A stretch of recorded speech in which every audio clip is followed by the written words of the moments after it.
Will you look back when you're old and gray and think those dumb kids had a lot to say when we were trying to make this night one you'd remember?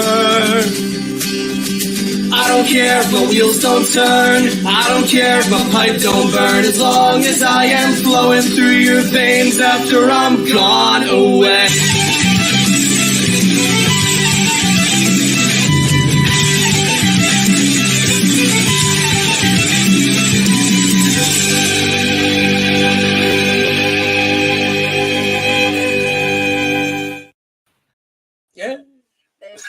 It's Friday night.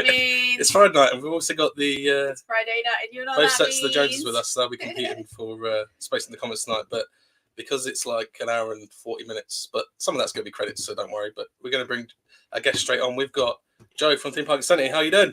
Hey guys, you all right? Yeah, I'm doing good. Thanks. How are you? Well, what we can do, we can chat and everything, but I might start the film now, then it's in the background while we're chatting. Everyone got a copy of Groundhog Day. So am I starting now then, yeah? Are we starting at 0-0?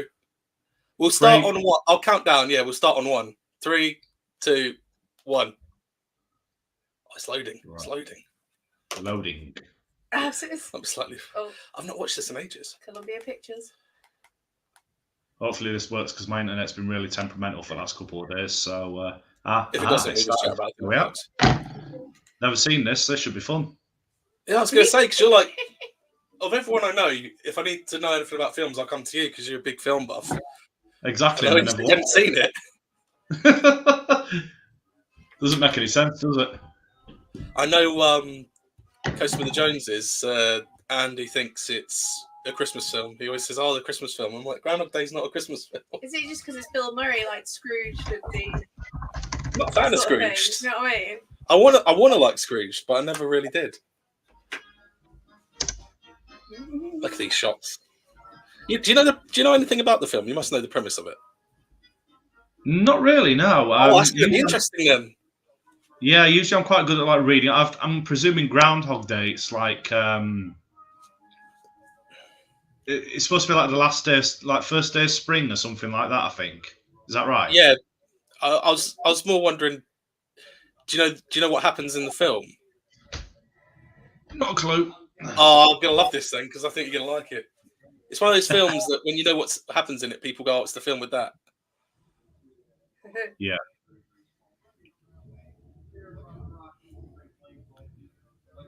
So he's a weatherman then. Yeah. Is he in the?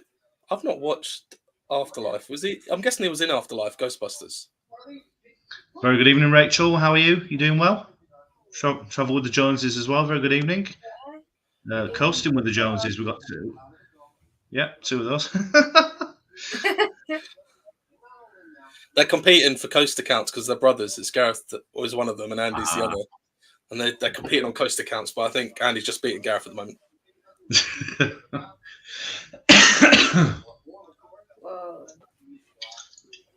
I'm just about recovering from like a fluey, coldy cough thing. Anyway, it's been awful.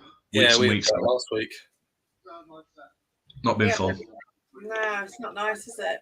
We've had like a barking one as well. That's yeah. Why I was that last show as well. Was that I just kept coughing all the time. I've tried to book into doctors like numerous times to go and see someone. You can never get an appointment. It's a pain in the backside, but it is what it is. So.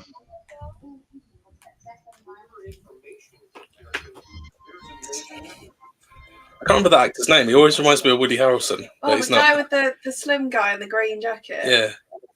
I think him out. Oh, it's Mickey from How I Met Your Mother. I was going to say, is he the one with the small hand, or is that just me being a bit... The other guy, yeah. The other guy's from Scary Movie 2 with the small hand, yeah. The guy in the green jacket's also the hand guy from Scary Movie 2, isn't he? Yeah, that's the one. I was like, he's the guy with the small hand, and I can't put a finger on. Take my strong hand, child.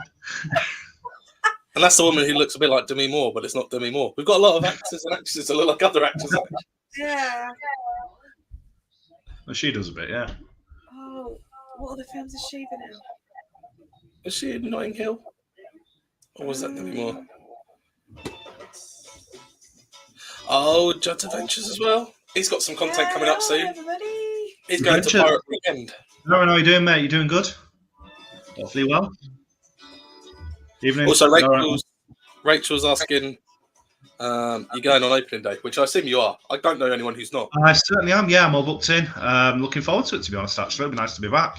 I'm also going to Blackpool Pleasure Beach opening day on the 2nd of March as well. I've got that booked too. So That's quite late, isn't it, for them? It's earlier than last year. I think last year it was around about the 18th. So yeah, I think they've learned from the mistakes of opening up on the same day as Towers, which they tried doing last year and it just didn't work for them. I don't know whether you're privy to any information. I'm not going to ask you to divulge any, but do you think that this is open for opening day? Nemesis. I mean, I literally I know as much as you guys, really. Okay. Given kind of testing and stuff like that. I mean, there's a chance, but there's still a lot more to do than kind of testing the ride because there's still installing like the queue line and the theming and everything else. So I'm staying hopeful, but I don't know. It's a bit hit and miss at the moment, really. So do you think the extra opening times are more their way of saying sorry, it's not going to be open, rather than saying it is going to be open, that's why we're open late? Yeah, you see, I think the late opening times it's an interesting move by them because obviously a lot of people they want to go on the rides in the dark, and we don't really get the opportunity unless it's kind of the back end of the year. But Nemesis looks really nice at night time, as we found out. So yeah, I don't know. It's one of those. Are they compensating for it, or is that the reason why they're opening? Has it got UV paint on it?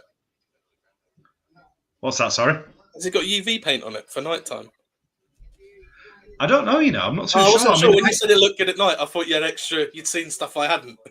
I mean, it looks red. It looks like really sort of bright red, doesn't it? I could imagine under UV light that would shine nicely. I don't know if they put like UV paint that comes out under black light, because I could see them putting like blue highlights. Oh, purple. Yeah, you mean like in Cursor Alt Manor? Yeah, stuff like that. But when you put a black I don't light know. on It makes sense if they did. Definitely, they could use it. Plus, John Burton seems to like doing that with a lot of attractions, doesn't he? He's done it with Ghost Train at Fort Park as one of the carriages. So, what do you think about the events? I think removing Mardi Gras is a very good idea. Festival Thrills absolutely sucked, in my opinion. So, I'm not sad to see the back of that whatsoever.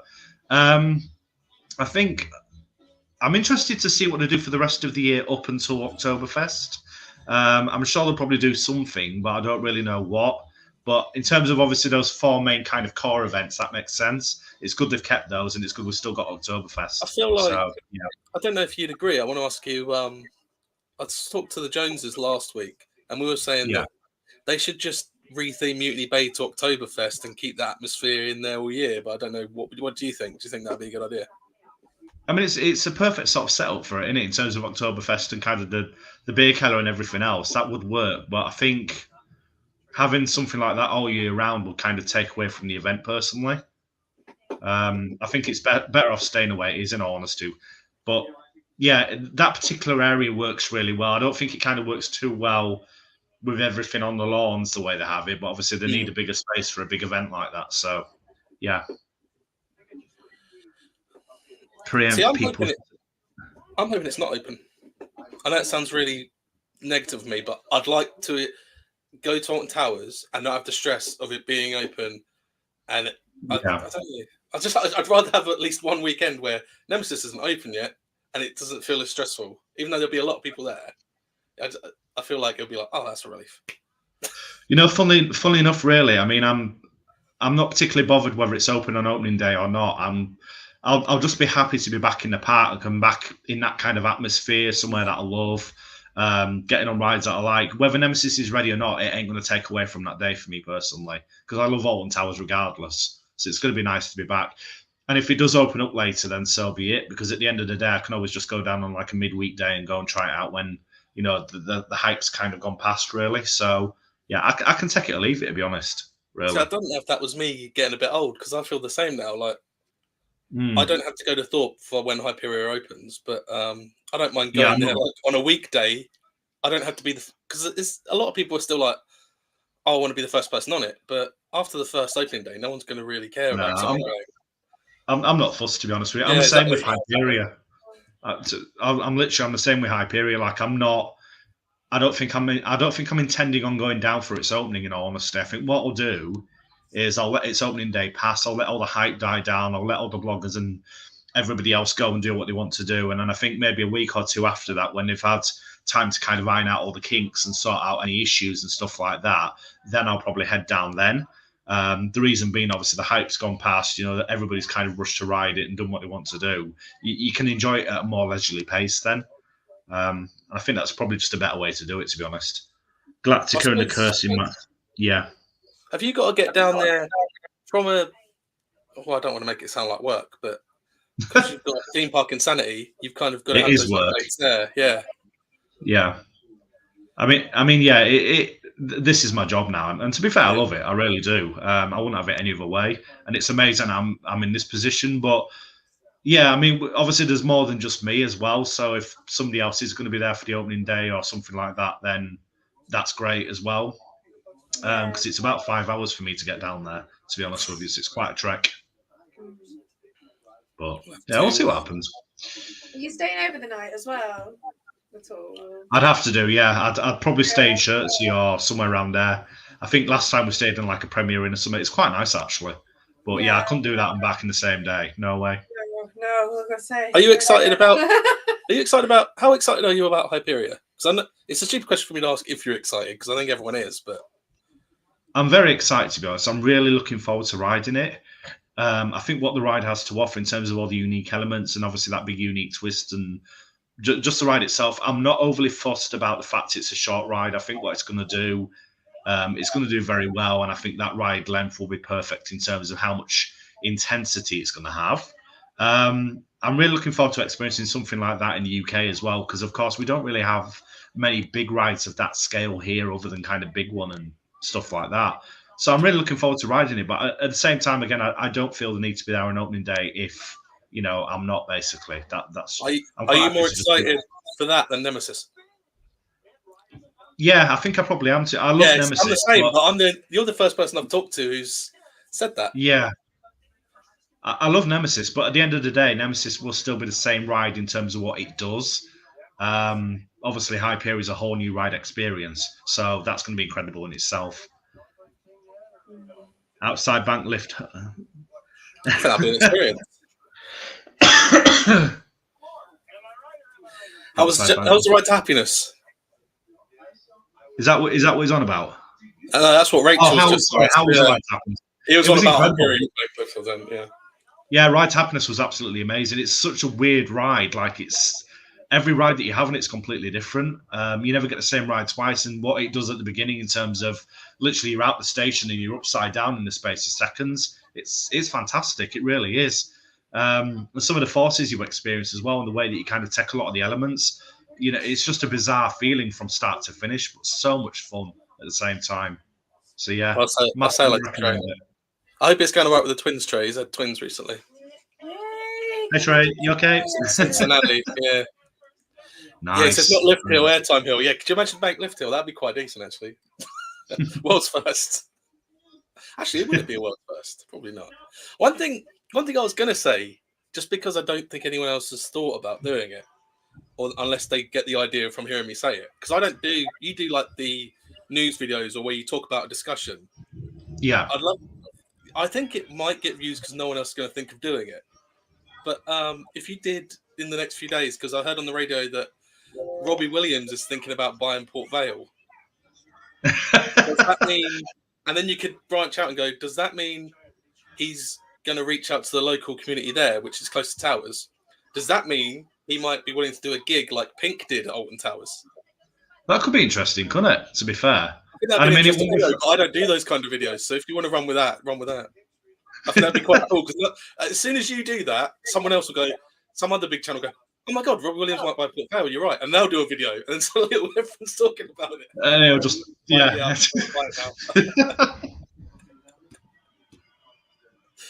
All I can see is Scrooge right now with his gloves on, by the way. Yeah. It makes me wonder, does he pick his own outfits, or because it just seems like the same wardrobe, doesn't it, in different films? Pretty much, yeah. It looks exactly the same. So essentially, they pulled this groundhog out of the stump, and if it sees its own shadow and runs back in, it's 6 more weeks of winter. I understand that, Yeah. and I understand it's tradition. What I don't understand is they do this across America in like different places. So there's some that are going to run in and some that aren't. So does that mean winter hits that part of America and not this part where this other groundhog is? It's like a giant guinea pig. I knew you'd say In fact, the guy holding it looks like an overweight Tim Curry a bit. Oh, it's a beaver. Essentially, yeah, pretty much.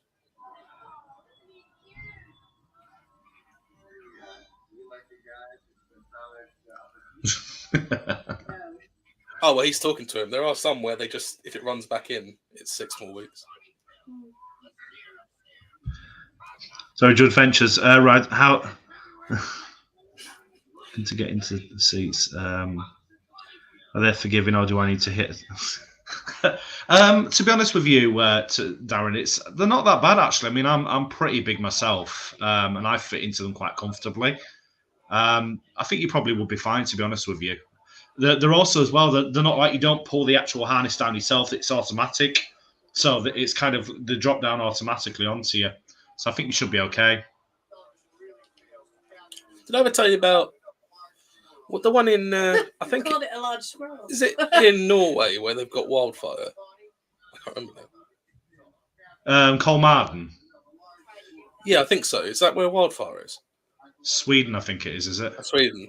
Because I remember, think it just so. reminded me then, some of my friends from ECC, when that first opened, they went to a press day, and some of the American press that went over couldn't fit in the seats, because obviously European seats are apparently smaller than American ones. So these press people from America went all the way over, and they couldn't ride the thing. God, that's no good, especially when you travel that distance as well.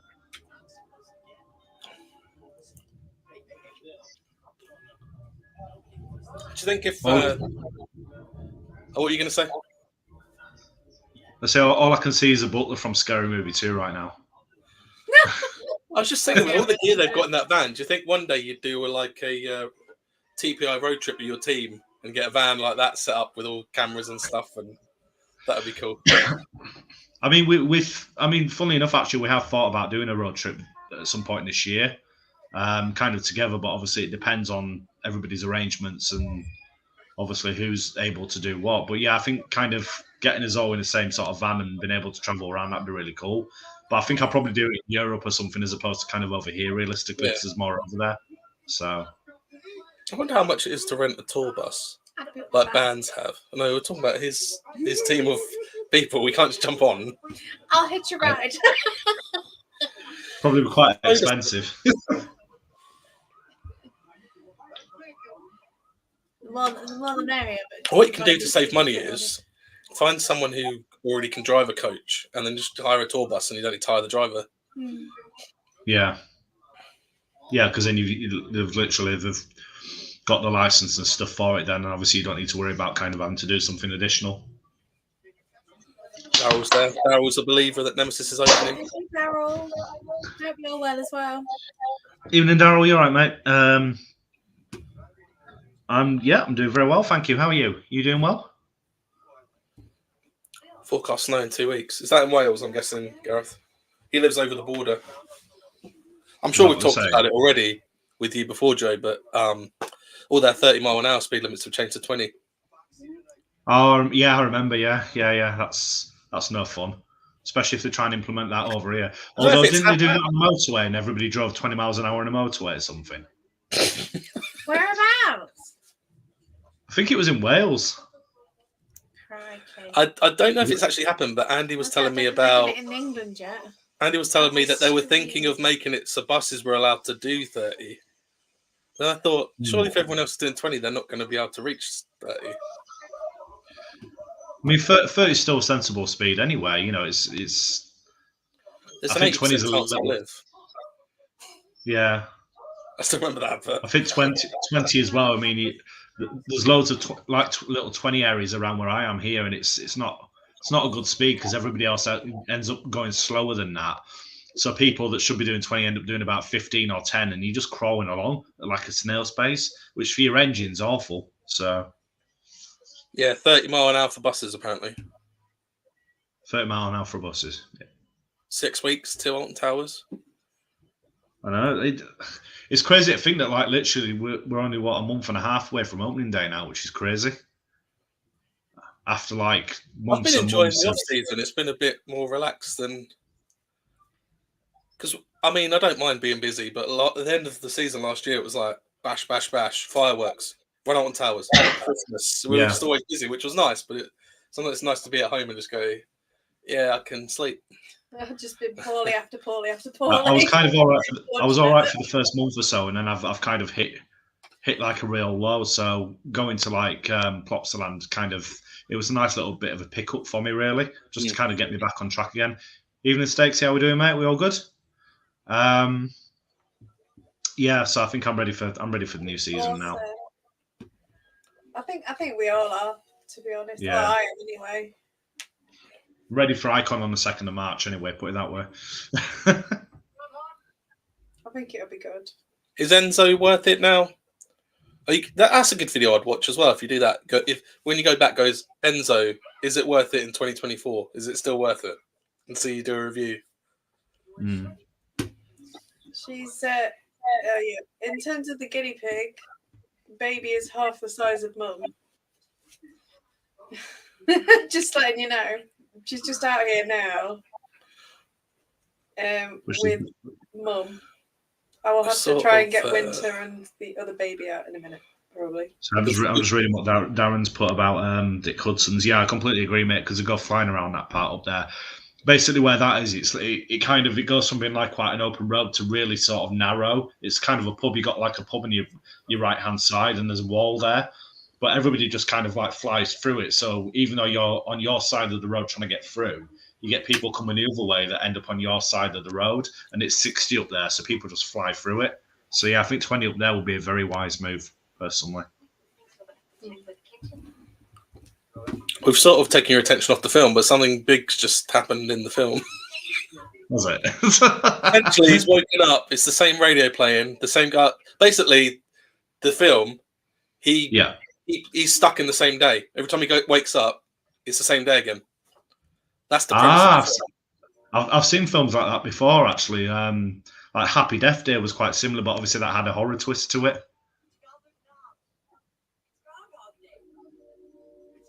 He's just realising it's the same day.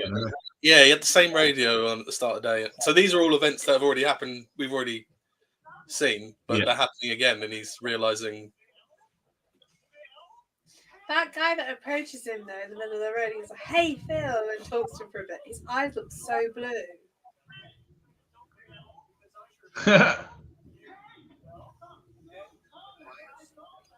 I mean, it gets a bit dark later on. He starts trying to kill himself. It's just the way the lighting and he still wakes up in the morning. Oh, God. There's a bit later on where he drives a car off a cliff and he puts a toaster in the bath. I mean, back then it was seen as funny because it's Bill Murray, but if he did that now, it'd be quite dark. That's the thing, though. Like, as eras change and as kind of like things change, stuff that you can get away with back then, you won't be able to get away with nowadays. Which, to be fair, actually, some of it's ridiculous, but then other things is, it's perfectly understandable why you wouldn't be able to do.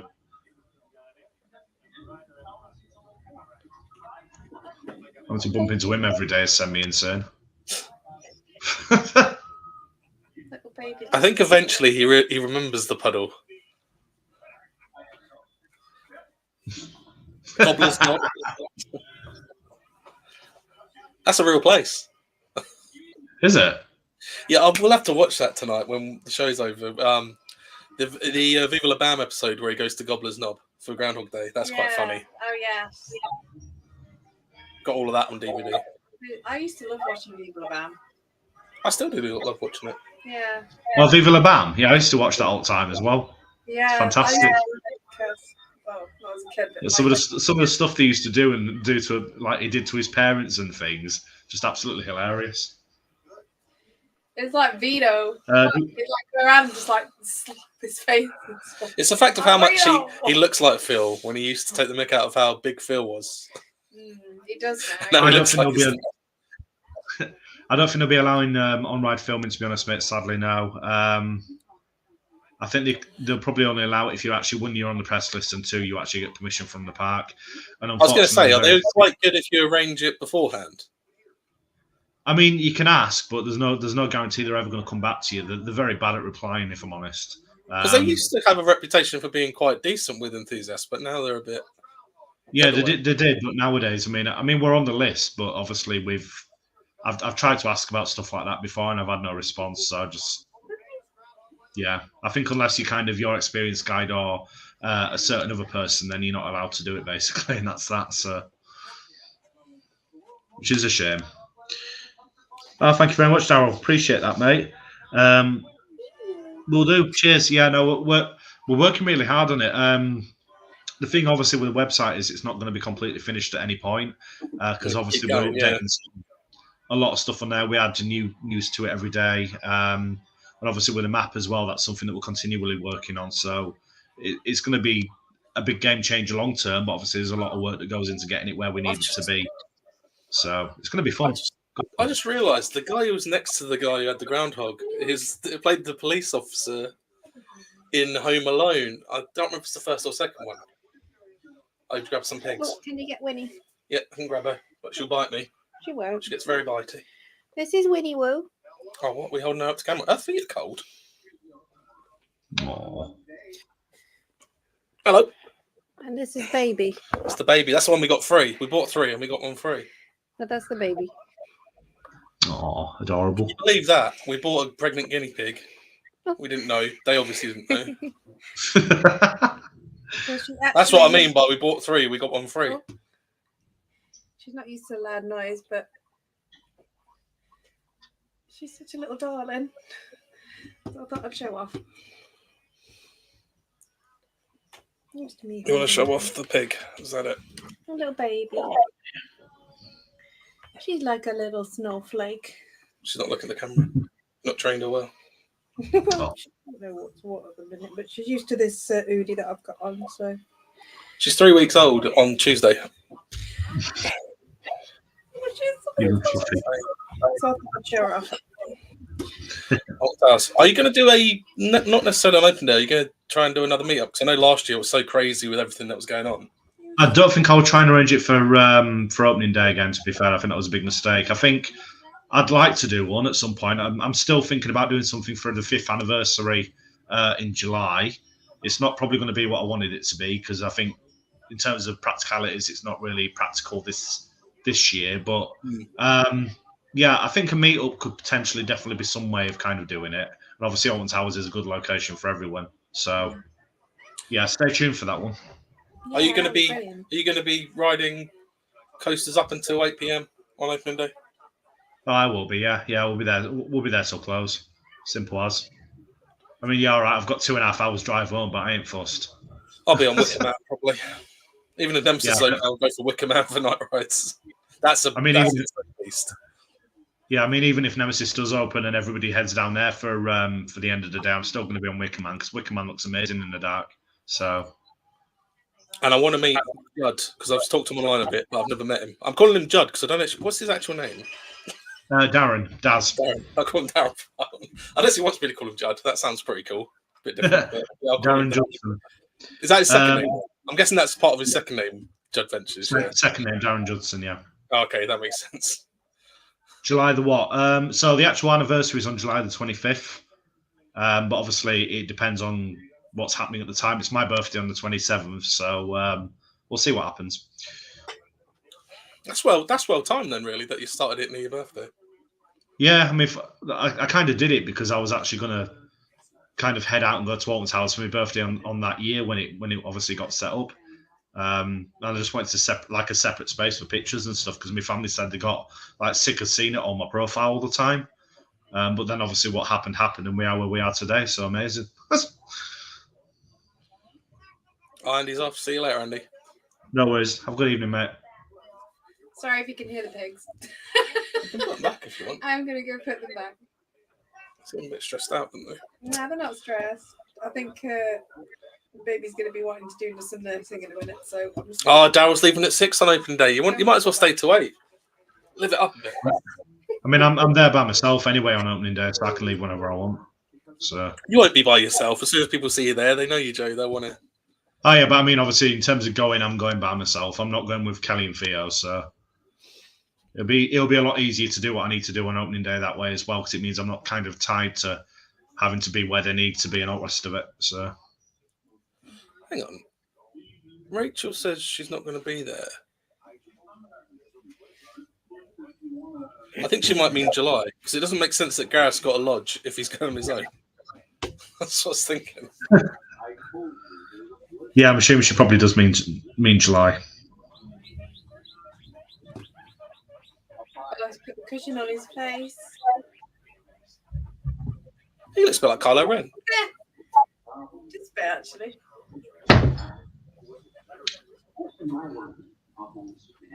Yeah, on about July.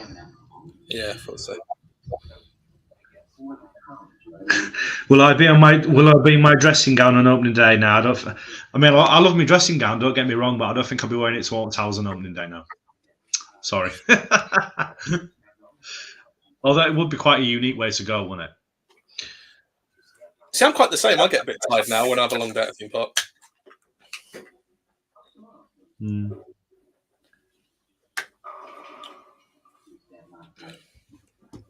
It's water. I've kicked alcohol, and I've been Dry done it for January. done it for about a month now. But I've not just done it for January. I've done it permanently, and I actually feel a lot better for it. So yeah, it's all water. See, I'm going to have to drink at some point, because not tonight, but I don't want that Advocard to go to waste. I might as well have some Snowball pints at some point. Yeah. In fact, I was reading something the other day. I know this isn't the Christmas film, but there was something I read at the start of January that said apparently it's good for your mental health or to be happy to watch one Christmas film a month, because the nostalgia will make you happy. I don't know how I feel about watching Christmas films when it's not Christmas. I mean, I'm not a massive fan of Christmas anyway. Do you believe it's bad luck? I don't believe it's bad luck. I believe it's a bad idea, but I don't believe it's bad luck. Because I remember Steve said it was bad luck to listen to Christmas songs. And many years ago, we went to Europa Park. He wasn't getting up early enough. We were staying at one of the hotels. And I just started playing Slade, which could be Christmas. And he got up straight away and he was in the shower quick because he didn't want it playing. He said, it's bad luck. No, I can't. I can't stand Christmas music at Christmas. Oh, so, no, I wouldn't have Christmas music in the middle of the year. But oh, dear. See, this is quite a dark moment. Because they've both been drinking and they're driving that car. He looks completely smashed. Annoying. In fact, that guy who's just moved into the passenger seat, he plays the dad in Scary Movie 1. He's not in it for very long. Yeah, he does, doesn't he? Yeah. That's generic American car right there. That's classic American muscle. What would happen in that situation? I don't know the laws in America. If you had two drunk people and you decided, okay, I'm not going to let you drive, I'll drive you home, but it's their car and the police stop you, would they go, okay, just get home quick, it's good that you've not let them drive? Or would you get totally penalised for that? I don't know, because I suppose it depends on I don't know what their insurance situations are over there, to be honest with you. I'd assume if you're driving somebody else's car, you'd have to be insured for it. Mm.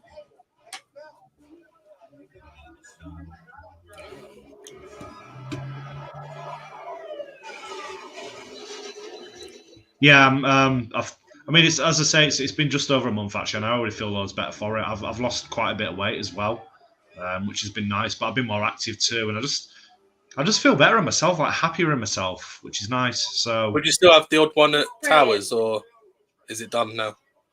No, it's an absolute flat no. I'm not drinking anything at all. Oh, well done. Are you still having non-alcoholic?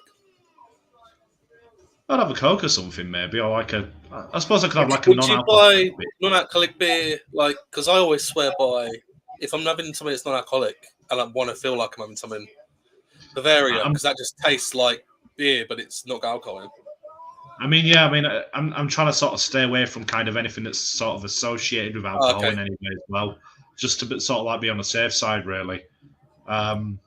For instance, I went out with my parents and obviously Kelly and Co last night for a meal, and my mum was like, "Oh, you can have an half or you can have a pint or whatever." I'm like, "I don't drink." And she's like, "Oh yeah, no, whatever." And Kelly went, "No, he hasn't touched anything for about a month."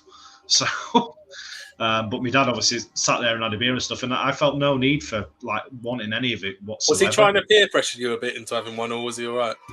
It's more my mum than my dad, to be honest with you. Funnily enough, she was more like, "Oh, you can have a beer or something."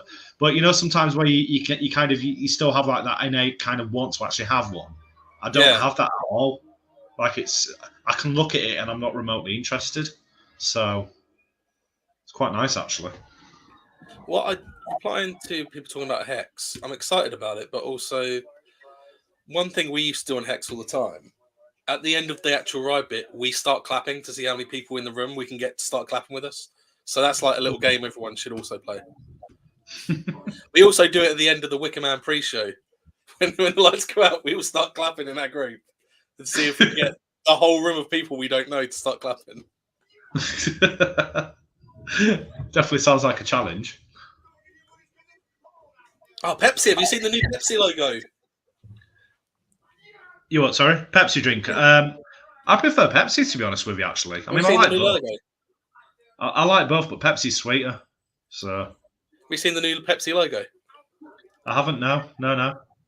It's kind of only filtered through slightly because they're just trying to sell the old stock. So some of the stuff at Tesco is not all through, but basically they've gone for the. I think it's the logo they had in the 80s. It's basically the standard half and half. That white stripe in the middle has just block letters that say Pepsi on it, and it looks really vintage looking logo. They've changed That's it back. quite interesting. I'll have to look out for that in that case, and I've not seen that. So I remember Virgin Cola. Did they get in trouble because it looked too much like Coca-Cola? It did, yeah. It looked far too similar. I do. To be fair, I used to love that. Very good evening, Coasters with Ma. Hi, Coasters with moi. Coasters with Ma. Having fun travels. Go on, Bill Murray. I don't blame you. Oh, nearly. No, I've not seen the advert for the Super Bowl with stock cold brew, but do you still watch the Super Bowl, Joe, or were you ever into that? What's that? Sorry. Were you ever into the Super Bowl watching that or not? Sorry, the line keeps breaking up. What did he say? Were you ever into watching the Super Bowl? Super Bowl. Sorry. Not really. No. I mean, I've kind of watched it on and off. If I've been up or whatever, I'll stick it on, but I don't purposefully watch it. I'll watch it if the trailers, obviously, more for the film trailers. Funnily enough, because obviously they normally premiere quite a few big film trailers then. So, but yeah, not as a rule. No, have a good evening, Daryl. Nice to see you. Certainly will do, mate. Oh, Wrexham FC isn't the Super Bowl advert, he's saying. Ah, right. Do you think we could have a Wrexham situation if Robbie Williams buys Port Vale? Like they make a series about it, is what I mean. Oh, you mean like they did with Ryan Reynolds and who was it? The other Ryan, I don't remember his name. Yeah, they might do, possibly. I don't know. It's Hannibal Lecter Welsh actors. Is he playing Hannibal Lecter as a Welsh mascot? That could be interesting. Does it come with some nice flava beans and a nice Chianti?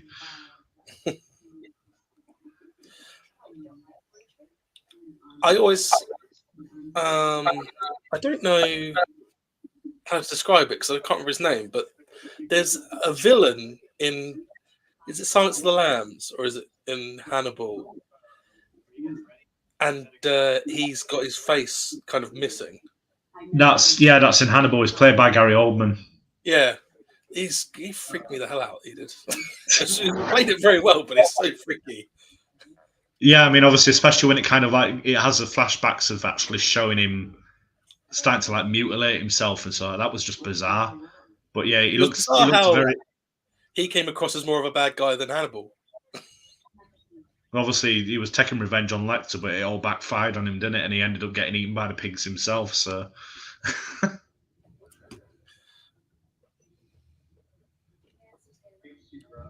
Oh, this is the bit where he asks her questions every day, so eventually he knows so much about her he can pretend that he knew her in school.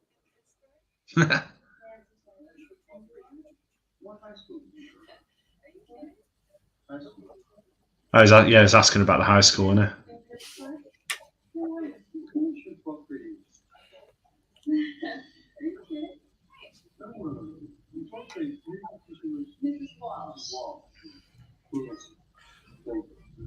I can imagine if this curse, what he's going through, was real and happened to me, it'd probably be on a work day. Yeah, like the worst possible day.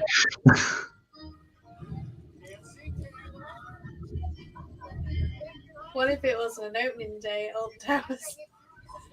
Would you I'd be like, I've already ridden Nemesis. She couldn't have done it. It's opening later on today. Or if there was lots of things like closed down and it was the same day over and over again, you're like, nah.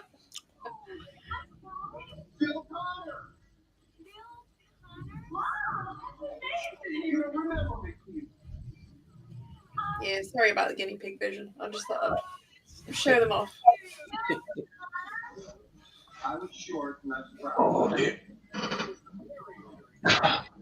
Wish I could set this up so I don't have to sit forward on my recliner, but yeah.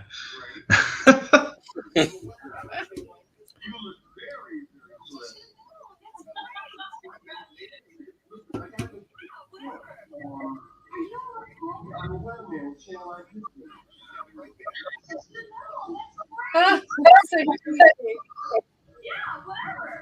Stay right here. Promise? Yeah, we'll be right there. Wish me luck.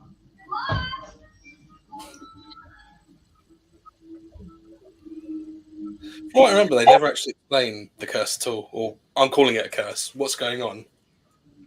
What, on the film? Yeah, it just one day it just stops happening. I've written the ending for Joe now, but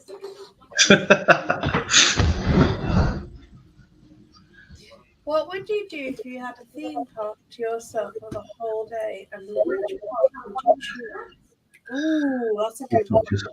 Which would you choose? Good question. I mean, it'd be like two things. It's obvious to say like Alton Towers, wouldn't it? Yeah. I think Thorpe for me personally, because there's a lot of big rides there. Plus, I could literally just sit on the Swarm all day. That thing's so comfortable; it's unreal. what do you think about the lift walks that they're selling, Alton Towers? What's that? Sorry. What do you think about the lift walks that Alton Towers are selling? Oh, so I've actually booked onto the Oblivion one. I'm going there Oh, with yeah. my mate John. I think it's a really cool idea. I would like to have seen them done it on Smiler personally, because you can still walk up one of the Smiler ones and get like a bit of a behind the scenes access to that. But I think Oblivion's a good one because you'll get a really good view from the top of it, kind of looking out across X Sector and the rest of the kind of Alton Towers as well. Darren's got Wicker Man booked. Yeah, I was looking at booking that one as well, to be honest with you, but I have to wait until payday and see if I can afford to do it.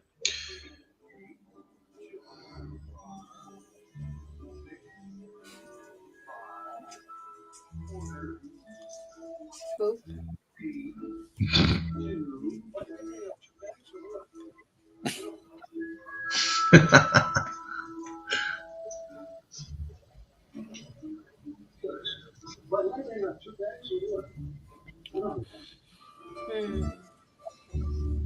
Galactica lifter would only be good for Nemesis shots. So looking to do Galactica if it had. Yeah, because Galactica doesn't have any steps up it, does it? Beyond a certain point. It does to the side, doesn't it? I think so, yeah, but I don't think it's all the way up, is it? I'm not too sure. I can't remember. I can't, to be honest with you. You won't really have a massive amount to see from top of Galactica, though, would you? Other than kind of down onto Nemesis. See the car park, probably. True. Just make sure you scream, "Don't look down." Oh, trust me, I'll be doing that. And also, if I'm allowed to film up there, I'll be filming too. So yeah. You could do your Johnny Vegas impression off the shout it off the balcony. Get that on camera. You'd have to. Yeah, I'll be vlogging as much as I can do. So. Don't look down, monkey. Get like a clicker how many times you can Get- say it in that voice. Get a plush monkey and say that, and then throw it off. 180 foot down, monkey. Yeah, I think they'd let you have a GoPro, but then you never know with Merlin, do you? No, that's the only problem. Although to be fair, actually, I'll be using my phone, but I'll have it on me gimbal thing, and obviously that's Yeah. perfectly secured. So hopefully they'll let us. But if they don't, they don't. See what happens. I just had a funny thought when you said don't look down monkey, and I thought, how many barrels of monkeys would it take to get down? What 180 foot's worth? Bloody hell, by. I don't know what weird thought I had going off there, but that was just in my head. And I just We need more monkeys. I don't know why. It just Like my Toy mind Story. wanders so much today. Oh, it does make me wonder though, like how many would Do you it remember- take? Do you remember when that teenager, whoever it was, managed to get in the hole? Someone And they were- did recently, didn't they? Yeah, they were One of stood the- like behind the track. There's like a step in the hole, and I'm like, how did they manage to get down there without falling all the way I have down no it? idea. I really don't. You see, I'm kind of. It'd be nice if like you were able to actually go down into the bottom of it as part of it, but I don't think they'll let you do that. I don't think there is a way unless you abseil, is there? Not too sure actually. I would have thought there would I have been don't think steps there's a to go tunnel. down, but Is there yeah. not Then like again, a one with like a door that just goes No, through the because middle? I wouldn't. They might do, but I would have thought that would have taken hell of a thing to build that. Then I suppose they I mean, built the hole in the first place. I mean, you would have thought that like they would have put like some sort of like staircase down into it somewhere, but they obviously won't have done. I'm not being funny though, but like close season, we're not using the track. But I know not every bird will do it, but what if birds nest in the tunnel or something? Well, they'll check the Do you know track. what I mean? Little things like that. Well, they'll abseil down there. Like They'll the check whale- the track. like the wildlife there, or squirrels that make drays possibly on the track. In fact, I don't know. we're thinking about this the wrong way around. He's actually looked it up. 453.78 barrels. Yes, 0.78 I barrel in monkeys. I'm thinking about the tunnel the wrong way round. They'd That's obviously enter brilliant. it from the exit side. I love it. Jetpack into the hole. Someone said, does it come with a parachute? And to be fair, yeah.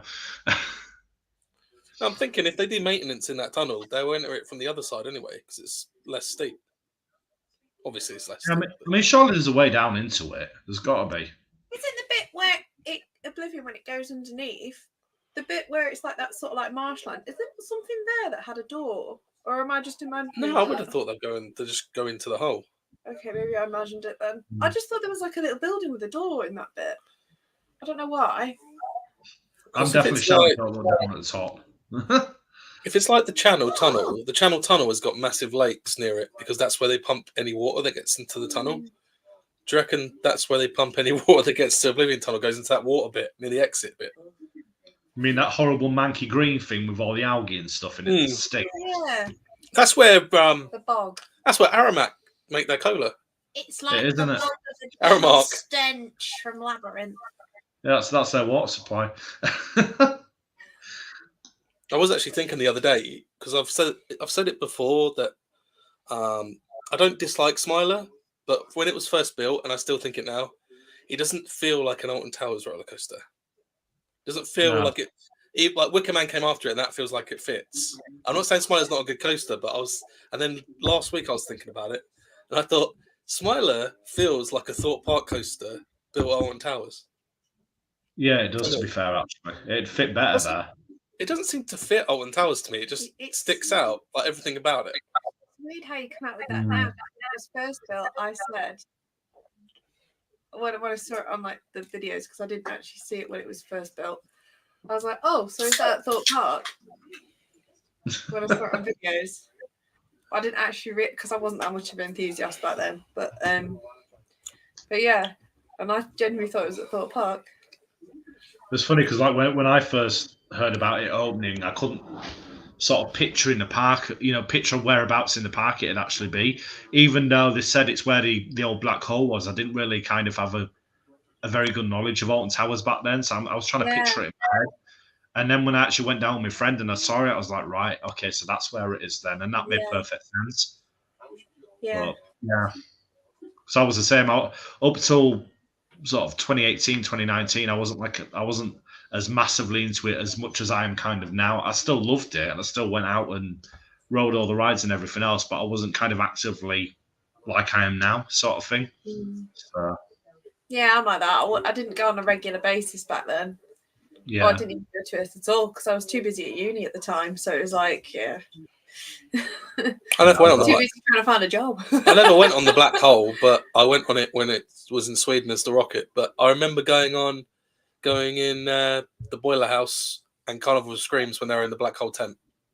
Yeah, because they did two at the same time in the same space, Yeah. didn't they? Kind of, yeah, halved it up. And I would. What do you reckon we'll be seeing at Scarefest this year then? Because I'm reckoning 2 new mazes. Yeah, it's got to be new stuff.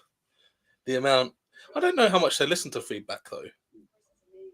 Yeah, I've heard people saying that the Festival of Thrills wasn't very good this year, and it wasn't. But funny enough, when we went, I struck up a conversation with the woman who was in charge of the event, and I was saying, "Don't you think this and this are bad?" And she just was not having it. She's like, "No, it's an improvement on last year. People didn't like the stuff last year. We've changed." And I was like, "She obviously does not know what people are actually saying."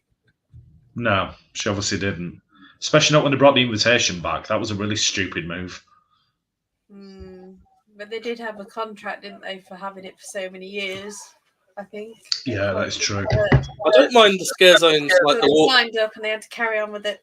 I don't mind the walk through scare zones, but I don't like the scare zones where it's like a square area that people walking through that have scare actors in. I don't think.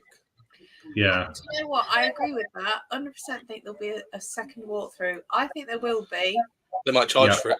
When he says second walkthrough, if it's means outside one, yeah, I think they might just go, well, let's have an outside maze and charge for it. But the fact that they made just the one near Wicker Man, there was a big queue for it when we went. That's because it's free. Exactly. So Bianca Samot already said that we'll be seeing a lot more scare zones at Alton Towers in the years ahead. So I think, there'll definitely at least be a second one this year.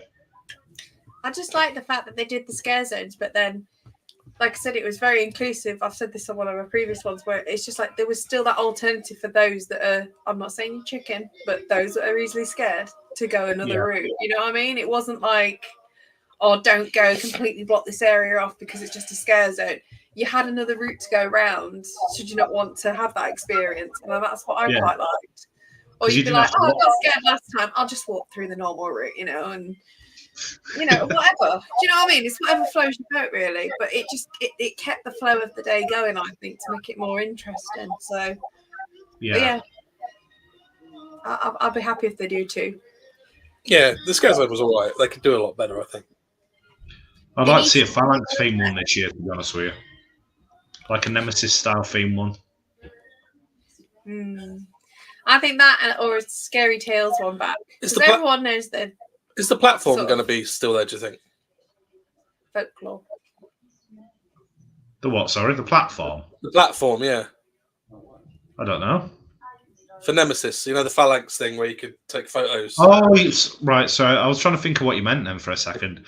I don't know, I don't think it will. I think it'll be gone this year. Because obviously they had it for, the construction, didn't they? So that basically us lot enthusiasts could go up and see what was going on. It'd be nice to have that view when it's going round. It would, to be fair, yeah. It'd be quite cool, actually. You can watch the monorail going over the top, Monorail viewing platform.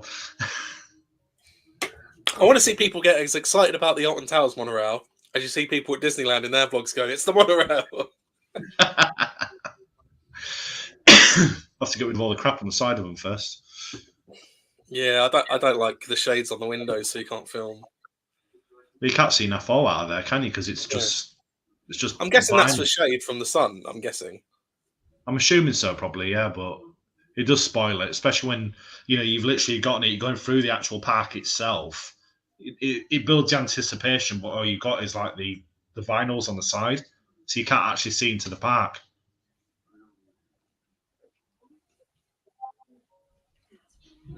Do you think Curse has lived up to staying, don't know what the word is, relevant, or do you think it's gonna get stale? The Curse at Alton Manor, I think, to be honest with you, I think it'll stay as appealing as it is, because they can always. The good thing about the dark ride is obviously they can change things and they can adapt things and add new stuff, take things out. I think, to be honest with you, it's quite a good solid theme as well, and it's very Disney-esque in the way they designed it. So I think there's always going to be kind of an appeal for it, and the fact that we don't have laser guns in there anymore as well, that's a massive improvement. So Or no, rock I think, to be guitar. honest with Remember the song? you, The theme for Jewel with that rock guitar in it. oh yeah. That sounded awful. To be fair, did that really awful? If I hadn't heard that for years. Gareth forecasts Curse will last 10 years. How long did Joel last? 20. Hmm. No, I think Curse will last longer than It's that. had what? Yeah, I reckon it'll last longer than that as well. But what's it had maintained since then, or changed whilst it's been running as Jewel? Like it's had like paint at one point, and that lasted a couple more years. It had a new theme and it had a bit of a lick of paint, and that was it. Mainly they just left it to rot effectively for about 2 to 3 years before they did anything with it. And I think it's only kind of because it got to the point of what it did, and then obviously Nick Varney went through with his family, because I remember watching the documentary on the Euro Theme Park Archive, and he said he took his mum on there basically, and his parents, and he was looking at it, and he was just like, what is this? You know, like it was just such a state. And obviously I think at that point he realised that something needed to give. But people have been saying for years before that they needed to do something with it. So at least they now have. And it's, you know, it is world class, in my opinion. It's a good use, yeah. It's a very good ride. Like certain aspects. But then, yeah, I quite like the new. Yeah. Oh yeah, much better than it was. I quite like it. I mean, to be fair, anything gothic-y, anything horror related or Victorian or anything like that, I absolutely adore. Like Woman in Black, one of my favourite films because of the era it's set in. Yeah. So to have a ride that's designed around that style of feel is just, it's something else, really. It's perfect. I just love the fact that there's dolls involved, and I got memories from a previous scare maze of someone that got freaked out with dolls, and I just get a mixture of happy memories at the same time. I'm like, oh, we're gonna get scared any minute. This is gonna be so cool. See, I really love that. I love that attic scene where everything's coming out at you from like every angle. I think that's a really good. Oh, that's another thing we clap at. We always clap when we see Ben and Holly have got a doll that they put in the Jewel ride, and every time we see it, we clap as well. It's just literally next to, you know, that chest where there's the 3 small spiders that come over it. There's then a box on the floor with a doll sitting on it. That's their doll. So every time we get to that bit in the ride, we all clap as well. I'll have to look out for that next time. Then I didn't realise. Before you go round the corner to the big spider, and also she gave it to an actor, and they said, "Well, we'll check it over." I think my sort of least favourite bit of that ride is, and I always point out now, the first bit where the crumbly walls going like that on your right hand side. If you look, because it's lit up behind the wall, you can see a plug socket. I'm like, look, it's a plug socket every time we go on. Yeah, definitely. You see this white plug socket. And then you go further around the corner, and I go, that's where they plug in the vacuum cleaner. Do you think they'll ever elaborate on the story? I think there's room. Yeah, I think there's room for kind of doing more with it, because obviously there's a whole premise of the fact that it turns midnight and everything goes sideways, but you don't ever find out how Emily kind of comes into contact with the forces that actually kind of do what they do. So I think there's a good way to kind of create a separate experience out of it, even like a separate scare maze or something, where you find out more about the backstory of that and obviously what she went through. Yeah. Because they only sort of touch on it roughly, don't they, in the ride itself. It's a case of her parents never loved her, they never played with her, she went evil, and that's what happened. It's not how did it get to that point? So yeah, I think they could quite easily do that. To be honest. Do you know what I'd love actually? I'd love it if they did the scare maze based on that, Yeah. but mixed with like, how can I put it? That Molly Crow where you had the bag over your head, Well, blindfold, and yeah. probably go more in depth that way with it. Like just really bring it out, like the backup story and the more detail of it. I think that's the scare maze, but you know, it's each to their own. I did sort of like hooded maze at Doncaster Fear Factory last year for the first Oh, time, yeah. and I absolutely hated it. I really did. Like, I found it pointless because basically you got taken outside. So you went into the first part, you went through and did whatever it was. You put the bag over your head. All you were doing was walking around outside, following a rope with people doing stuff around you. Or like jumping or whispering in your ear. He just did nothing for me at all. And it got to the point where I got that hot. I wanted to actually take the hood off because I was absolutely dripping. So it spoiled it for me really. But that was just my experience. See, I think the experience that we had when it was, I keep saying Molly Lee, Molly yeah. Crow. I keep thinking Molly Lee and the other one in the dungeons. Molly Crow is the fact that they had like different things. So they had like the scent pots, and they even had like heat at one point as well. Like she was going in a fire, so they put these heaters on. But the bags weren't too bad. It was really good. But they only did it 1 year, Towers, and then they didn't do it after that because a lot of people just disagreed to put a bag over their head. And it wasn't really advertised that you were going to have something over your head as well when people bought the tickets. And I think that's the problem that was. I think that was more the issue than anything, is the fact that they didn't advertise that before they bought the tickets. Yeah, you're actually going to have to do that. Yeah, and I think for me it was more, because I'm a very sensory person anyway. It was more, like I said, the sensory experience, the smells, the touch of heat. You did get touched as well on your shoulders, on your legs. Times where you actually got stopped, or I think there was, I don't know, at one point, I don't know if it was another one that we went to, but they like moved the rope and your group gets split up. So like things like that, it's just like, whoa, but you're not holding the rope all the time. There's times where you have to touch the shoulder in front of you, and it was all different. Everywhere you went, it was just different, and it was quite good. And then there was a scene towards the end, but I'm not spoiling that, just in case it does come back. But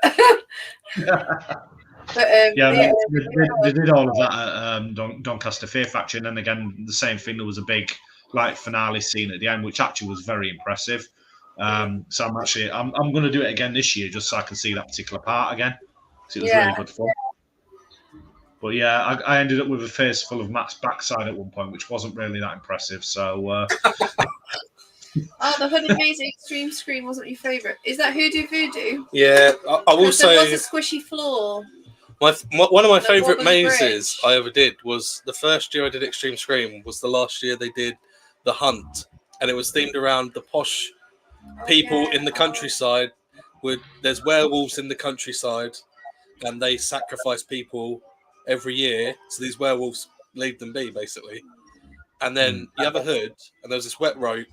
You have like walls around you and stuff. But the best bit was when they took the hood off, you were in a room with strobe lights, and then this werewolf with like the mask on just takes your hood off, and you're like, you've just been like in darkness with this hood on, so you're just like Guantanamo Bay. Like, what's going on?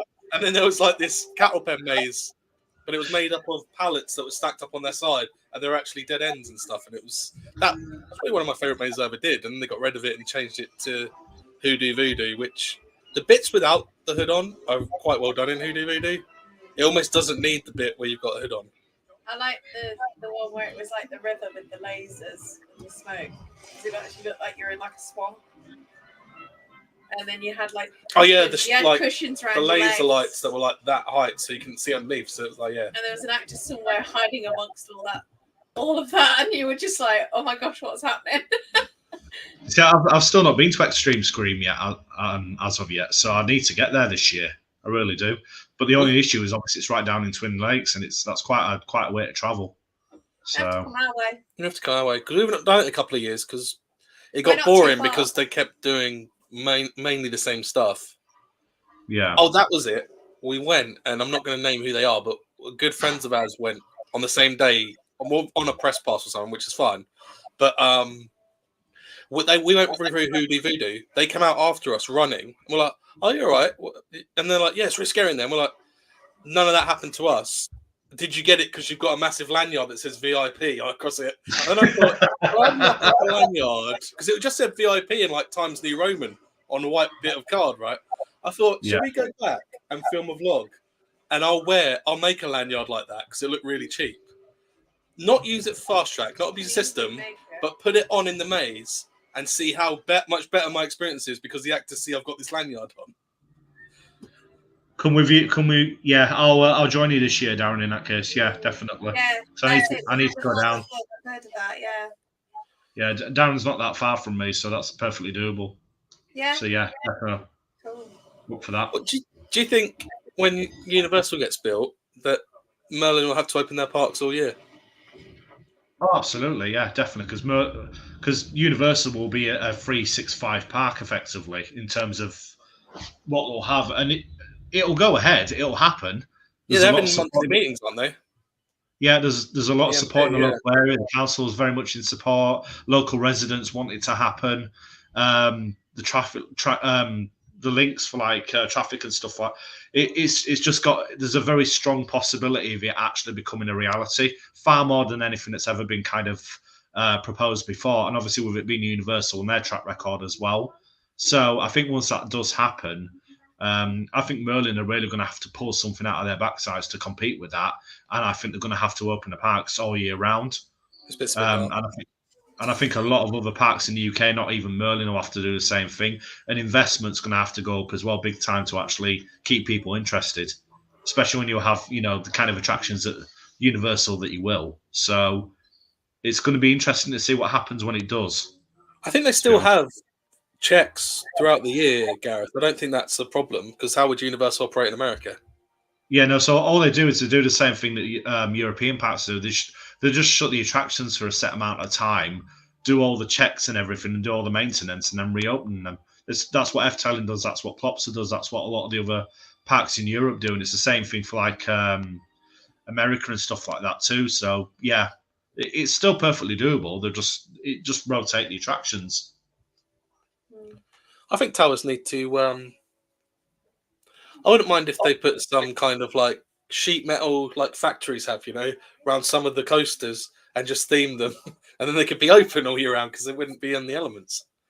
Yeah, you couldn't do it with Oblivion, but you could do it with.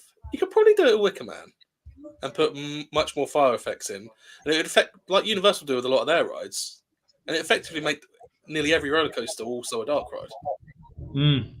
Like indoor. I believe Staffordshire Moorlands Council. Yeah, I mean, Alton Towers have openly said they want to be a 365 park, and I think it's doable, but there's a lot of changes they'd have to make that happen. I thought they didn't do it because they wouldn't have enough visitors to make enough money from doing it. I thought that's always why they did it. Oh no, there's definitely a demand there for it. If they were to open, all the way through, people would still visit now. I know for a fact I'd be in the car straight there, and I know a lot of people would as well. I miss when they used to open for February half term. They used to have everything open apart from X Sector and Dark Forest, and it was actually pretty decent. You still got Nemesis and Air. Just a real shame that they don't do that anymore, to be honest with you. I mean, obviously they've got the whole pirate takeover thing, but that's literally just Mutiny Bay, isn't it? There's that, and I think CBBS Land, but that's it. That's less than. Is it even less than Christmas? Pretty much, yeah. There's no point going, effectively. Yeah, very true. I mean, we do get rubbish weather. But, I mean, Nemesis itself, it's been testing in the weather that we've had, and it has been pretty cold. So if they're able to run that, and also they've been running Mandrill Mayhem through Christmas time as well. Obviously, that's B&M. So if they can run those two rides, there's definitely ways they can make it happen. Or if they just built... I know you could argue that the hotels are this already, but what if they didn't just do rides? What if they built like a whole street of entertainment venues? Yeah, like what is it? at Universal, you know, Mm. that sort of thing, like Main Street or High Street. Oh, that's Disney, isn't it? But Universal yeah, does something similar, yeah. City Walk, that's it. Yeah, I think to be fair, it'd be perfectly doable. I'm interested to see what happens with the former spa space, though, because it's not a small space. So Do you reckon they'll just use that for storage or staff or something? I don't know. I'd kind of hope that they'd be more proactive and think of a more creative way to use the space, personally. But yeah, I'll see what happens with that one.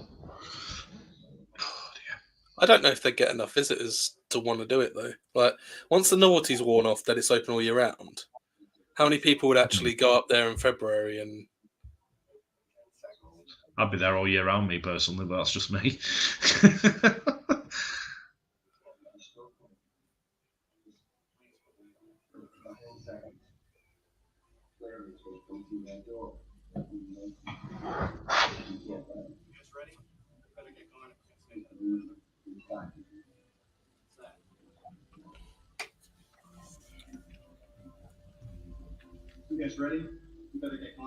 he knew. Oh, they got that fake snow that kind of melts in patches, like on Christmas with the Cranks had that as well. Yeah, cranks. They got a sign that says Gobbler's Knob, and then above it they've got another sign that says Gobbler's Knob. Maybe I should spend the rest of the day with you as an objective witness just to see what happens.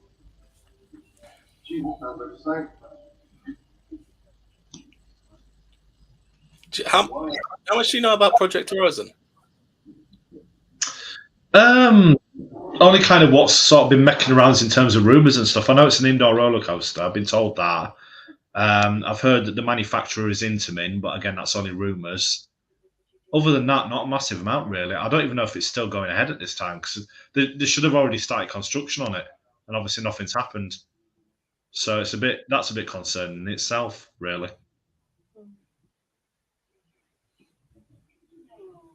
I'm still surprised they spent the money on Nemesis. I don't know if that's enough to bring in normal people to pay the money that they've spent on it.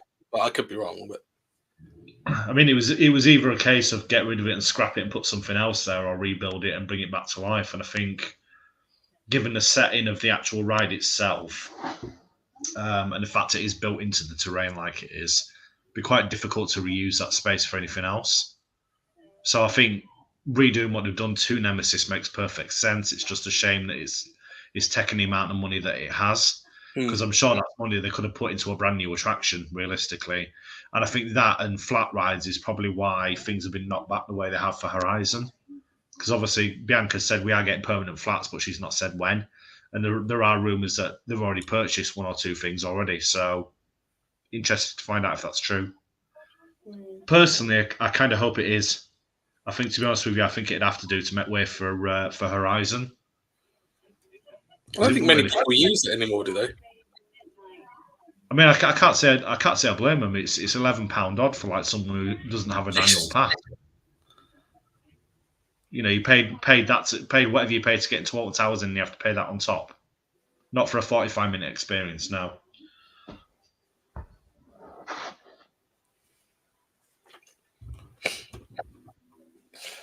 But if they build Project Horizon, do they build other stuff there and make a whole area of it? I mean, personally, I'd like to see them flatten all that building where Burger Kitchen and everything else is there. You think of how much room there is there. If they were to take all of that and the former Charlie ride out, they could create, like you said, they could create a whole new area there with that. I think is it about 12 years old to go in there, but you can be younger. It's up to the parents, really. 8, is it? Advisory of 8, but obviously it's entirely up to the parents.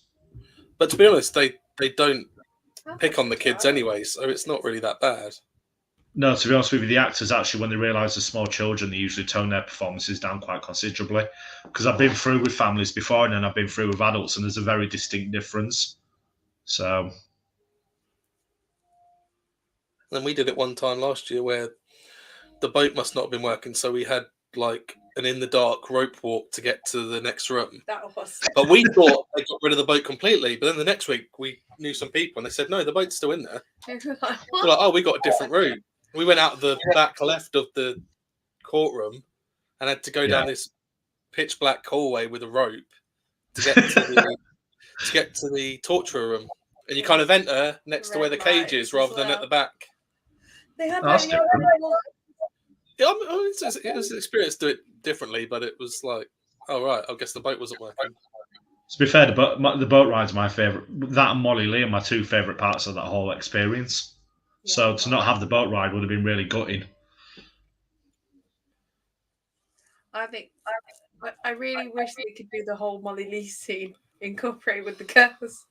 I just wanted to that'd work so well. I don't know, like maybe they could have like a doll on the table and then it just moves or something. I don't know, just something. I know it's not the same story, but to me, a doll could get dragged back as if like she's got it. Yeah, it's not the same story, but to me, the curse Alton Towers, it's a good story, I guess. But to me, it seems very, very similar to Terror of the Towers. Some of the stories they've had and the Attic.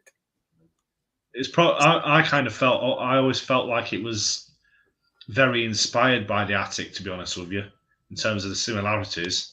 Wasn't that to do with a girl? Or something to do with a kid? Two children, basically, that get dragged into the fire. Yeah.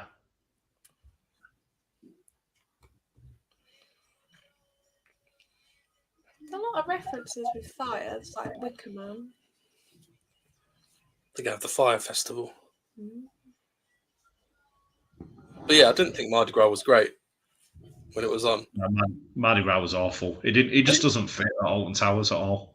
It Was really it Mardi doesn't. Gras where we said it as well, but a lot of people, they didn't actually use the main stage, did they?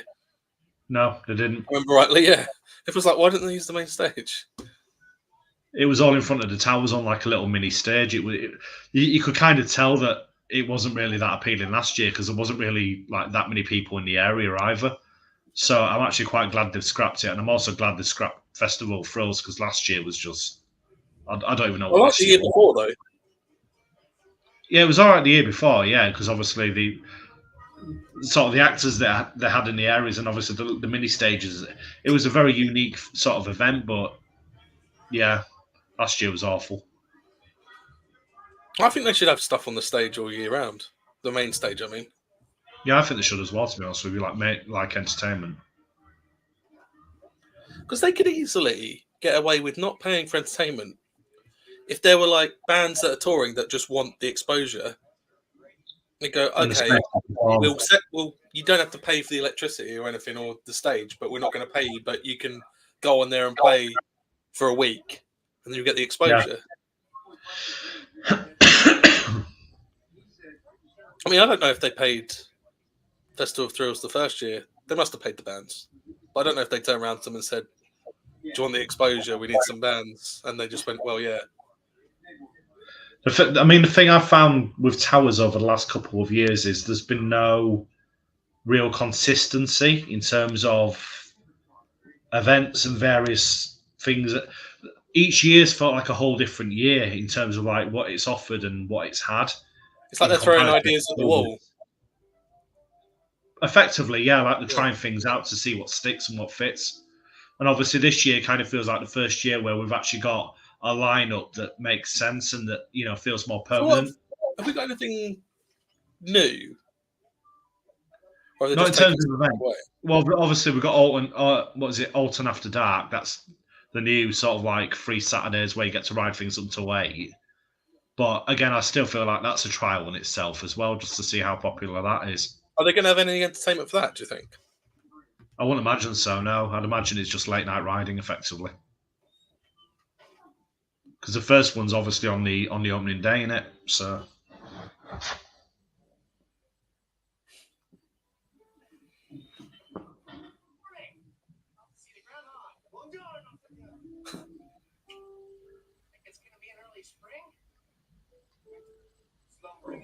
You look like a female Macaulay Culkin. What, that girl? Yeah. It's like Macaulay Culkin as a kid, but with long hair.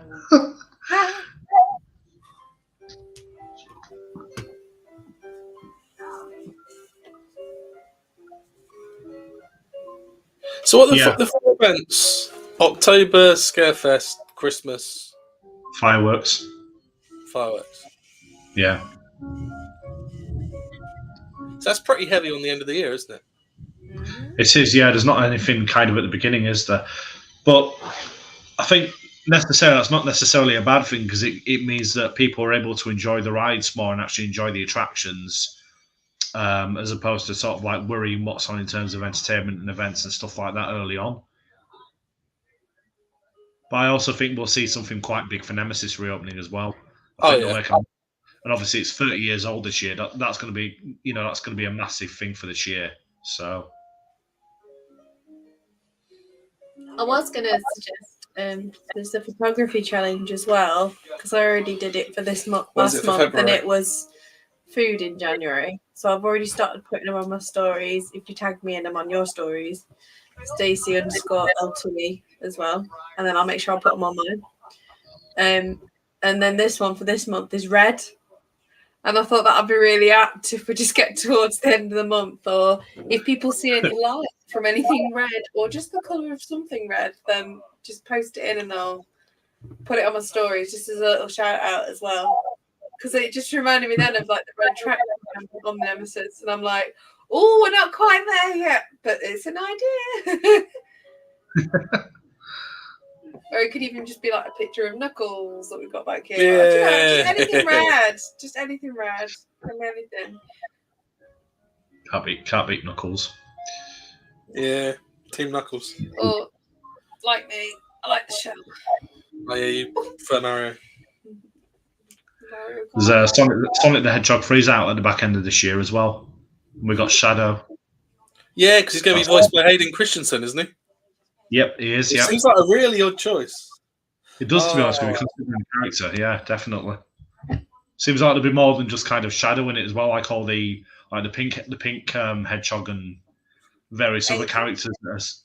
Yeah, I don't know how recent this is. It's just broken 2 hours ago on ESPN apparently, but it was in Predator and Rocky and the Mandalorian. But Carl Weathers has passed away. Oh, no. Will it focus on him? Yeah. Carl Weathers. Well, I remember in Predator. Was he the guy with one arm who got his arm cut off in the film? I'm not too sure, actually. I think he might have been, yeah. In the Mandalorian. Was he the guy who played... Travel with the Jones put earlier as well about it. Was he the guy who played... I can't remember I've not his name. seen Mandalorian, so I don't know. Didn't he play Han Solo's friend in Empire Strikes Back? Or is that someone else? I think that was someone. Are you thinking of Lando Jones? Yeah, did he play Lando? I don't know. Probably not then. Don't think he did. No, I think Lando. Good question. I'll have to have a look. No, IMDb it.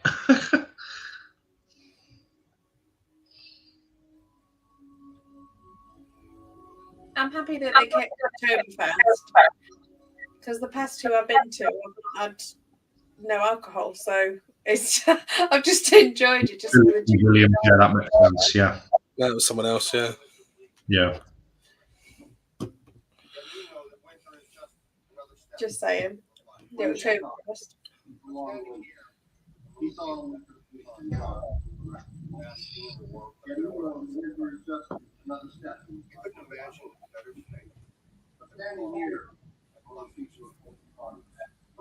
I've always wanted to wear a top hat, but I've never had an excuse to wear one.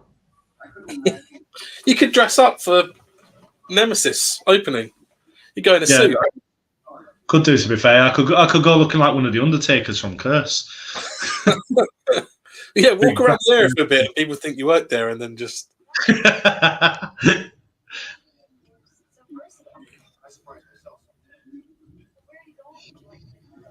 Mind you, though, the amount of times I've been stood around looking at stuff in HMV and people will come up to me asking me for certain things because they actually think that I work there, and I'm like, do I even look like I'm wearing a uniform? You know, I'm like, oh, have you got such and such in stock? And it's like, I don't know. I asked them. I had that on Towers before when I was in the arcade at the hotel, and someone said, "This machine's not giving out change." And then I kind of looked at them and I said, "I don't work here." In fact, when we went swimming the run out on towers because we stayed at the hotel. So on the Sunday we did swimming, and they take 20p pieces for the locker, right? Now it makes sense for them to have a machine down there you can put change in to get 20p's out, but instead they send you up to the arcade. When you get to the arcade, you then do the contactless on the machine to get like 10 £1 coins, and then you go up to this woman who's at the prize counter thing, who's had already so many people do the same thing as I'd just done, and go, no, you have to go upstairs to get 20p's, go to the main reception desk. So then I got there, there's already a queue of other people who want to go swimming, who have now gone like 2 floors up. And the guy at the main desk is like, why are you coming all the way up here? Because we were told to. Like, that's one thing I'd suggest to, who is it, Bianca, you said, or something? Bianca, yeah. Yeah, say, put a machine, you can get contactless and just get 20p or something, because not a lot of people have change on them now, and the lockers take 20p's. Yeah, no, they don't. A lot of people don't carry cash anymore, to be fair.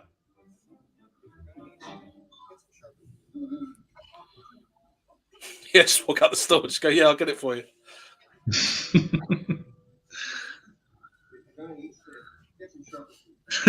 Yeah, and then just leave them stood there in the middle of the store wondering what the hell's going on. You know what? I'm going through to Leeds tomorrow. I might actually try that just for a laugh. If someone tries it. Is HMV still around? Sorry? Is HMV still around? Yeah, still around. Yeah. It moved in Leeds recently from a big location to a smaller location, but the shop they've actually got now kind of feels better because everything's more accessible.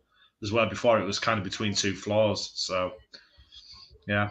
I've tried to talking about DVDs. There's a DVD I've tried to get. We already own it, but Flint Street Nativity. Yes. Tried to order one to give to my brother because one of my brothers wants a copy. Yeah. And CX never has it in stock. I put my email down. They get in touch with me. It's happened twice now. They get in touch. I buy it. Transaction goes through fine. Next day it goes, sorry, you've not been charged, but we've not got it in stock. I'm like, but you've emailed me. I've gone on the website. I've gone through the transaction.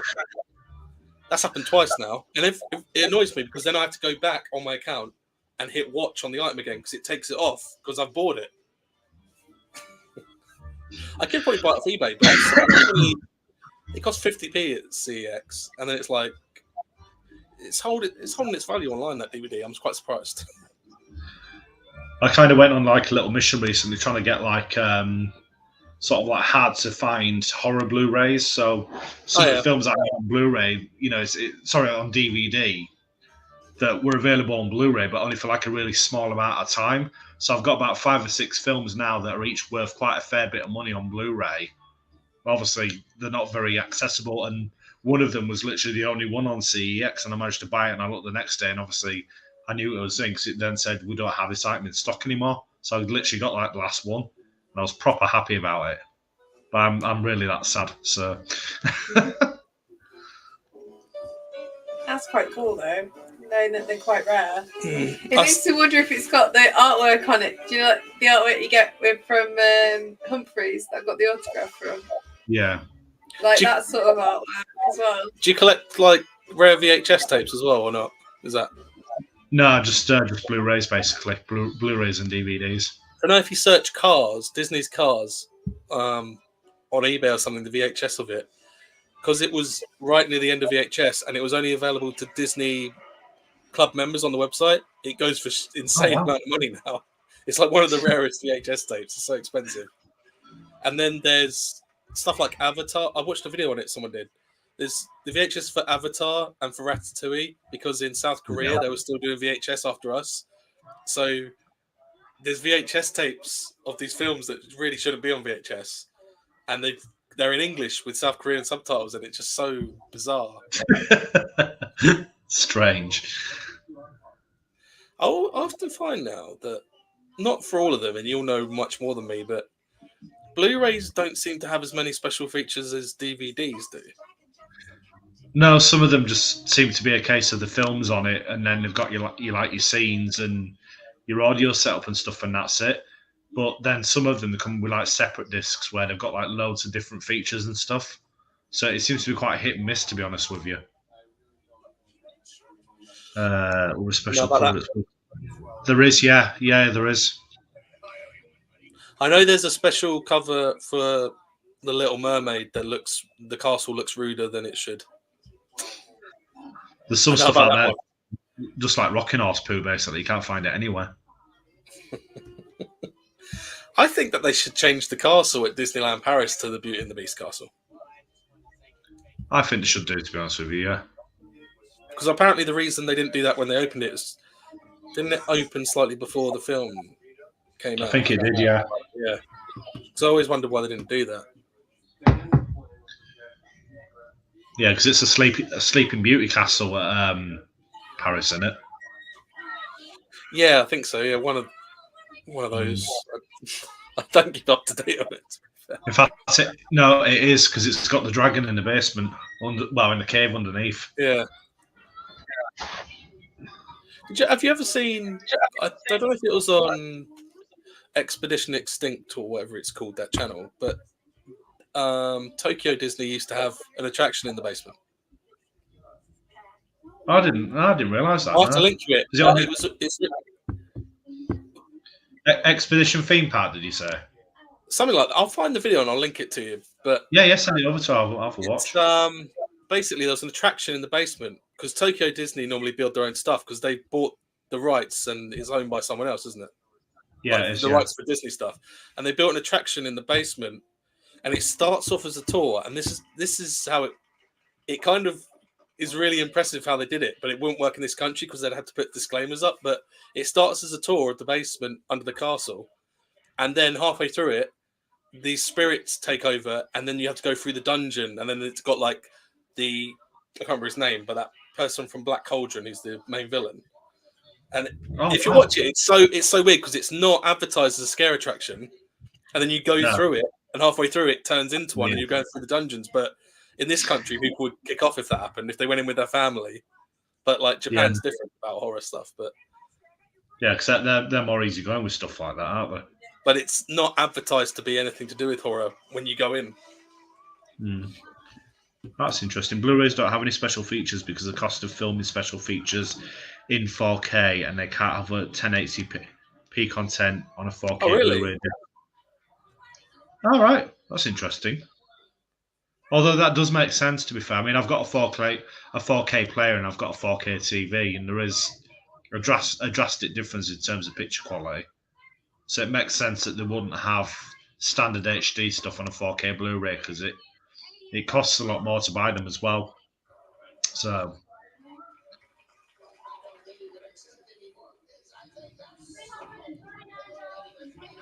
did you think Blu-ray was going to make DVD extinct? Yeah, sort of thing when it first came out.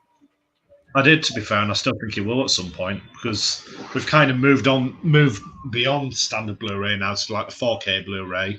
8K is now available. I think it's only a matter of time before DVD kind of dies out. But then at the same time, the weird thing is that some stuff only seems to be getting released on DVD as opposed to actual Blu-ray, which is really weird.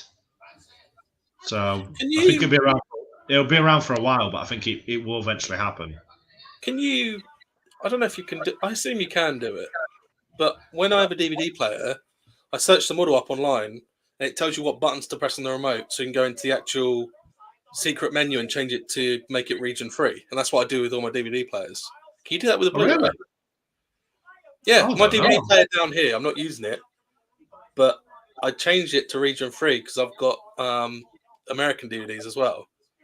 But it even works in combis. If you go on Google and we've got a DVD combi, and you search the model, a lot of times you can press it'll be a random setup of press a menu button, then press this and this and this, and you'll go to a menu that I guess back in the day when you have TV repairmen, they knew it, and then you just go on.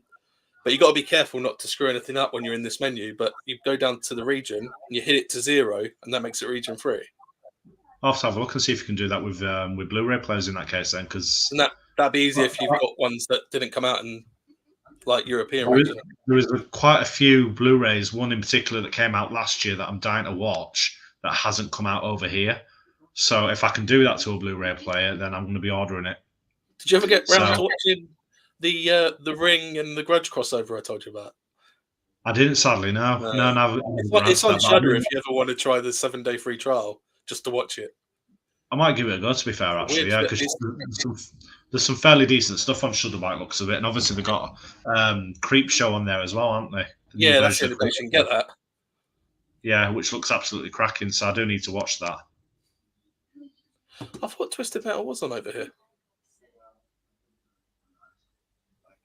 It is. It's on Paramount Plus. Yeah, I thought it was over here. Yeah, I knew it was on one of the streaming services. Yeah. I'm still waiting for Celebrity Deathmatch on Paramount Plus.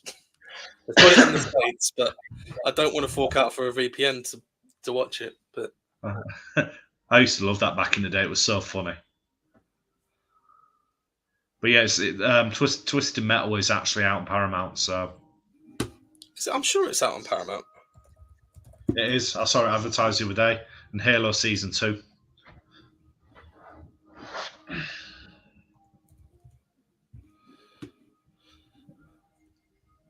I have no idea what's going on in this film, by the way, because I've been too busy talking to you guys, so I've been kind of watching it in the background. I'll rewatch it again. There was a couple of dark sort of distressing scenes because you just got fed up of the repeating of the day, but then I saw him starting jump to off get a more building. positive now. Yeah, I saw him jump off a building, and then he was on the slab. Yeah. Well, it says that the Paramount Plus UK have picked up the UK streaming rights for it. I don't know if that means it's not out yet, but it'll be out in a few days. Oh, gosh. Could be. Yeah, it'll be out soon then. It's a new day. And he's got the girl at the side of it.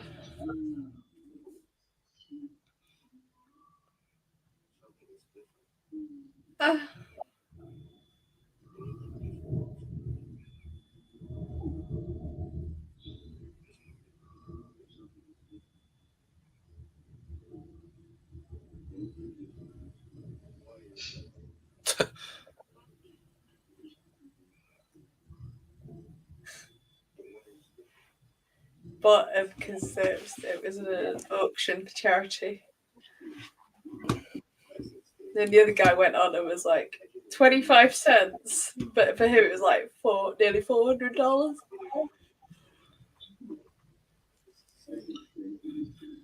But from what I remember, it doesn't actually explain why he's not going through it anymore. To be honest, Yeah, things are suddenly different.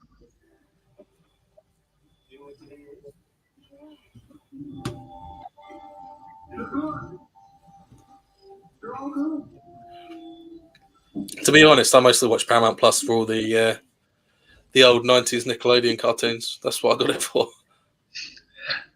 Yeah, I picked up Paramount Plus recently for the new what is it, Frasier series of Frasier. Yeah, we watched that as well. Yeah, Love we that. missed out a few episodes because we started watching it, then we missed a few, and then I knew for some reason I found out the last episode was a Christmas one, so we watched that before we went back and watched the rest because it was Christmas at the time.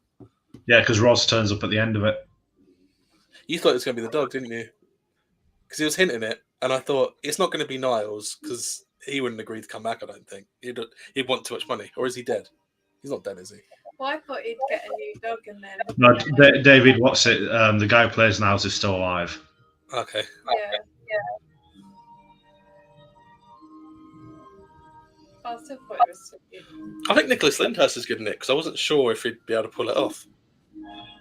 Yeah, because at first all I could see was Rodney, but then towards the back end of it, you start to see Alan as opposed to Rodney.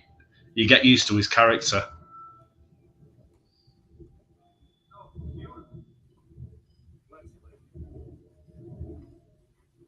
I really hope it don't snow soon. I hate snow. Said it'd be in like a couple of weeks' time. Probably not here. Well, it might be where you are. You're a bit further north than us. So I'm up in the Pennines, mate, so if we're going to get snow, we'll get it here.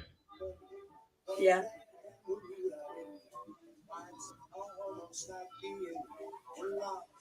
Excuse me. I'm very tired.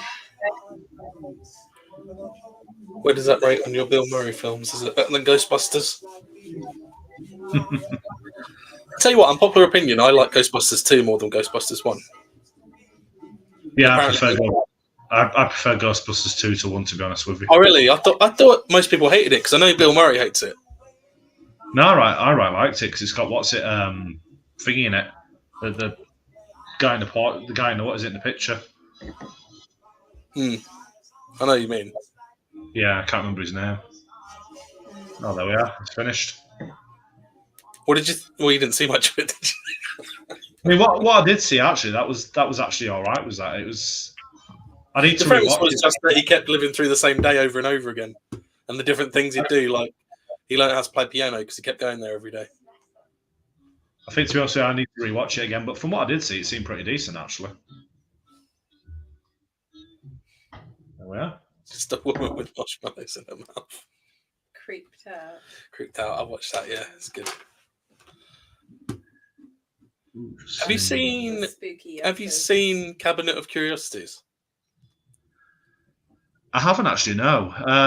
It's something I Guillermo need to. del Toro, and it's a bit like an adult version of Goosebumps. But I've only watched the first episode, and nothing scary happens till right at the end. And I thought I put the wrong program on, but I stayed watching it. I was like, I'm sure this is meant to be horror. Yeah, because the trailer makes it look like really dark and like really terrifying, doesn't it? At the end of the first episode, it shows a trailer for all the other episodes, and all the other episodes look really good. But the first one is like storage wars, but he's bought this thing, and there's something not right about it, but nothing happens. And it's just about this guy who's got a debt, and these people want it, so he's got to sell everything in there.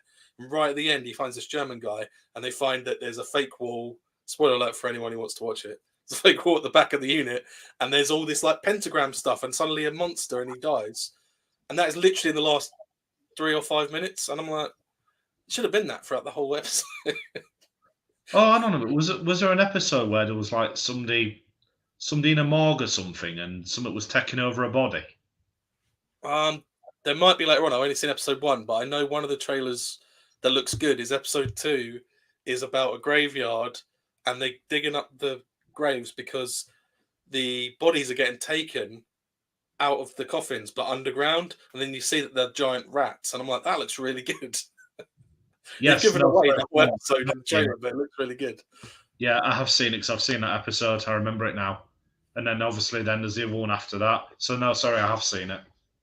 But I've only seen episode. Yeah, I've only. It was seen on episode. Amazon, I think, wasn't it? Or was it Netflix? It's on Netflix. Yeah, I've only just seen it's on my continue watching. That's why I brought it up. But I need to go back and watch it again, to be fair, actually. But yeah, no, I've definitely seen it. Just seen that we have a new backstory for Runaway Mine Train this year. Interesting. backstory. I wonder what that's about. I tell you what, if you like backstories for rides, Marvel did a series of comics about some of the Disney rides. I've got the Haunted Mansion one somewhere, but I know they did one for Thunder Mountain. That's what it just reminded me of when you said that. And they did one for Figment from Epcot as well. Nice. But I only bought the Haunted Mansion one because that was Haunted Mansion. But it's like a whole graphic novel. It's quite decent. Where's that? Where can you find out about that, Darren? Let us know, mate. Is that on the social media or the website or? Let's have a look. See, because now you said that, I'm intrigued now.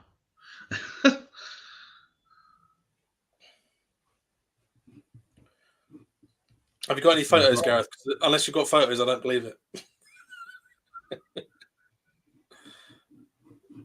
I see it on Instagram. Oh, okay. Let's have a look. Does that mean they're going to add some theming? Because there's not much point in adding a backstory unless... You're going to actually add additional theming and stuff, yeah. No, that's Nemesis. On Sean's Insta. Oh, right. Okay.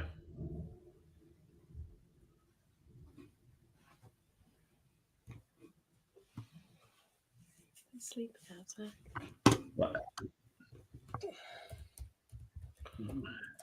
Evans or Sandbrook?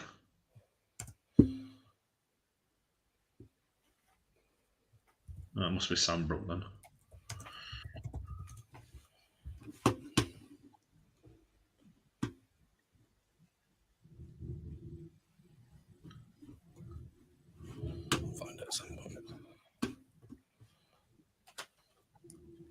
What would you give Groundhog Day out of 10 then, if I had to ask you? 7. 7? That's a decent number.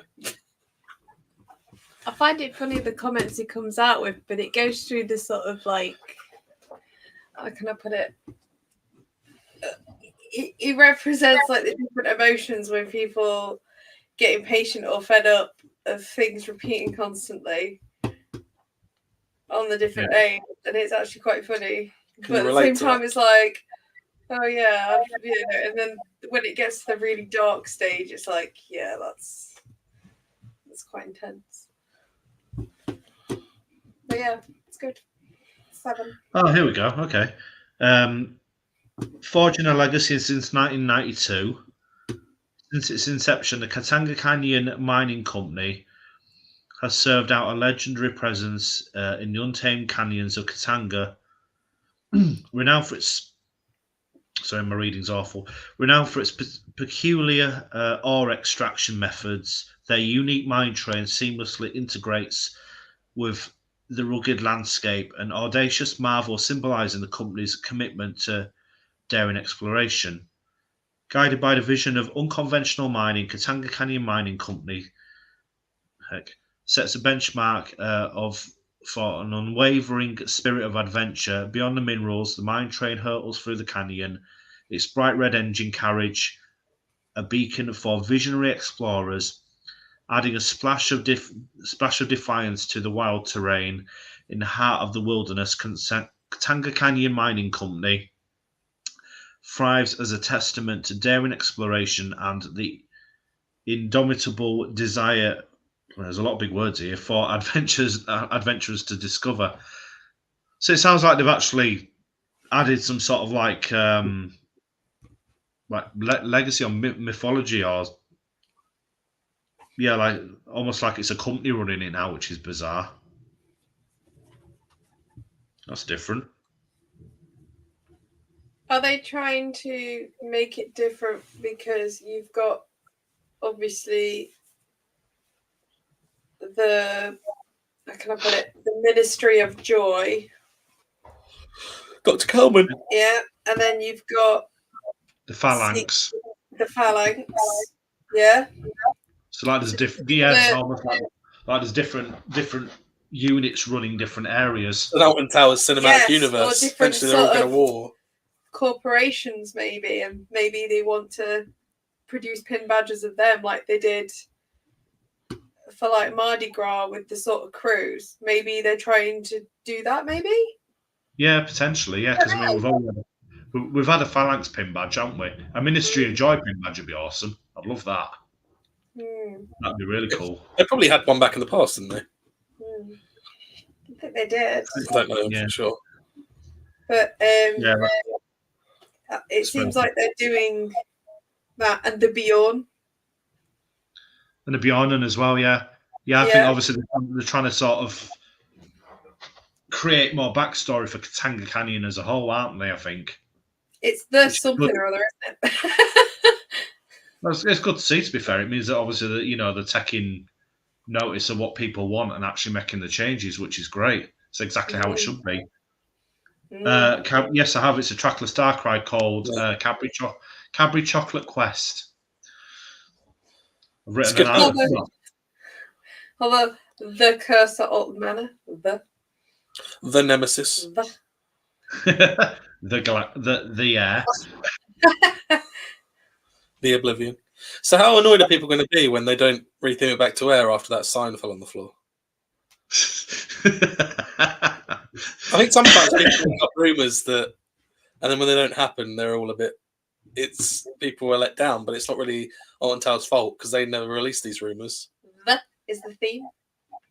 I think, to be honest with you, I think they're going to retheme Galactica, but I don't think it'll be this year. I think it'll be next year, personally. It's kind of like extend the mythology of Nemesis and all that sort of thing, so it almost kind of bleeds into 2 years as opposed to just one. Yeah, it'll be too much stuff. It'll get overshadowed by Nemesis then, otherwise. Yeah, exactly. Is it just retheming Kadabra, or is it? So no, it's not retheming Kadabra. It's completely replacing Kadabra. Like a whole brand new story, whole brand new concept. It's going to be interactive as well. So you're going to have like effectively, it's going to be like Joe. You're going to have laser guns, and you got to do like a quest for like Freddo the Frog or something to collect like certain things. Freddo's raking it in. The amount that Freddo's cost these days. I know exactly. I remember when they were 10p. And Taz bars at 20p. What are you going to ask? The only thing that I was going to ask is that there is no sort of like unit for the dark. Is it the Dark Forest or Dark Forest? Well, the Wraiths, but I guess it's Dark Forest. Yeah. Because that girl who goes into the forest with her dog and gets stuck in the tomb and becomes the 13th Wraith goes on to be the old beggar that puts the curse on the man in the Hex story. That's not officially corroborated, but that's what I go by. It seems to work better. I've always thought that almost like Dark Forest was almost an extension of kind of the whole Hex mythology, to be honest with you. Or like the two could be quite easily linked. So, yeah. I just thought because I'm going on the theming with the at the beginning, and I was like, actually, 13 and Rita. And I was like, oh, that's put a bit of a spanner in the works. Rita needs to do one, in my opinion. Personally, it needs to go. I'm always surprised by that because I'm not a fan of it either. But I'm always surprised it's got a big queue. I think it's because it's a launch coaster, basically, and people want to get that rush. I think that's the only reason. If people can't get down to Thorpe, it's the closest thing to stealth, isn't it? Effectively, yeah. I prefer Rita to stealth. Oh, no, I prefer stealth. Because I think stealth needs a layout at the end of it like Accelerator has. I love the acceleration on stealth and the fact you get shot down that thing and you just go skyward. They need to retrack it so it goes up the left-hand side of the top hat, and then they can market it as the only European version of that ride where it goes up the left-hand side. Because I came up with that fact a couple of times before. The Accelerator at Knott's Berry is the only launch coaster like that goes up the left-hand side of the top hat. Yeah, it does, yeah, and it comes back down the right, doesn't it? I've read up about it, and some people online were saying it's something about the angle you turn at and what side of the body the heart's on. But I'm sure that can't matter. Otherwise, they wouldn't have built Accelerator that way. But people were saying, oh, that was one excuse people were coming out with, that it goes up the right-hand side on every other one. Well, funnily enough, when the Two Swords group actually bought Stealth and Rita, it was actually one ride, technically. It was Accelerator. And then basically what they've done is to split the two rides because of the fact that they couldn't obviously have it as one ride at Alton Towers. Originally, the whole thing was going to go to Alton Towers, and obviously they've got the height restrictions. So they split it. Stealth went down to Thorpe. Rita went in at Alton Towers. So, yeah. Is Gareth talking about that accident that happened years ago? Because no one got injured by that, but it could have been close.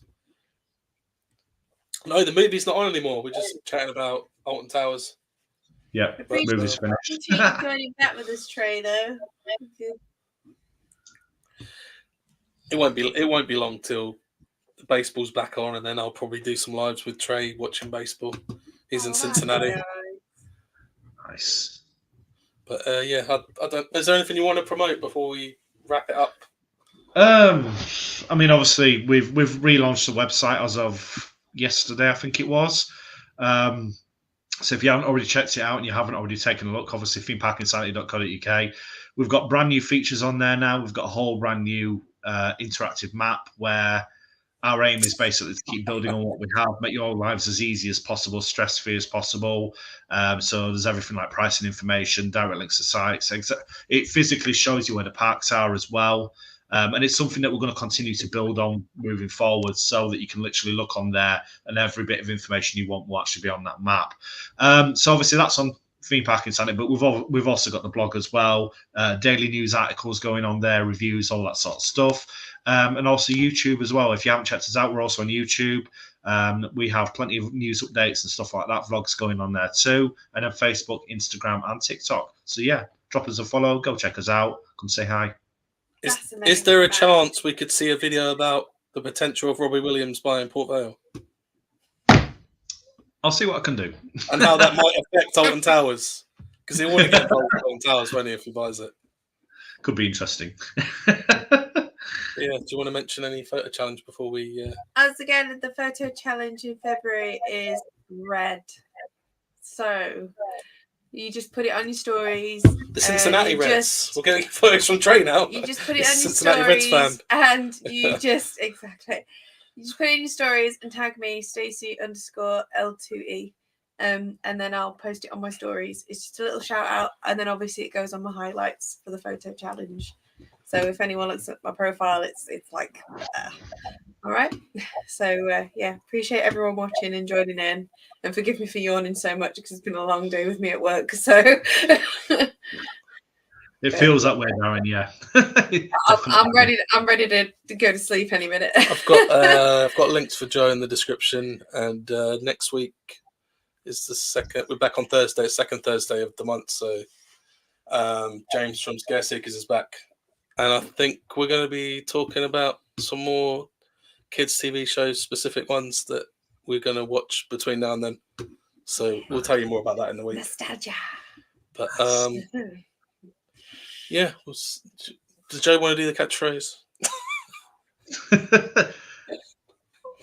Ooh. Do I do it in Johnny Vegas or do I do it in normal? Johnny Vegas. Trying to remember. Okay. Is it? Yeah. Oh, blooming heck! I've completely forgotten it. No, I can't. Was it so? I've So completely. we'll I've see you. lost it. Sorry. Do you want to do it? You never get to do it. So we'll see you. In the review, that was it. Yeah. Because for now, We're gone. bye. Yeah.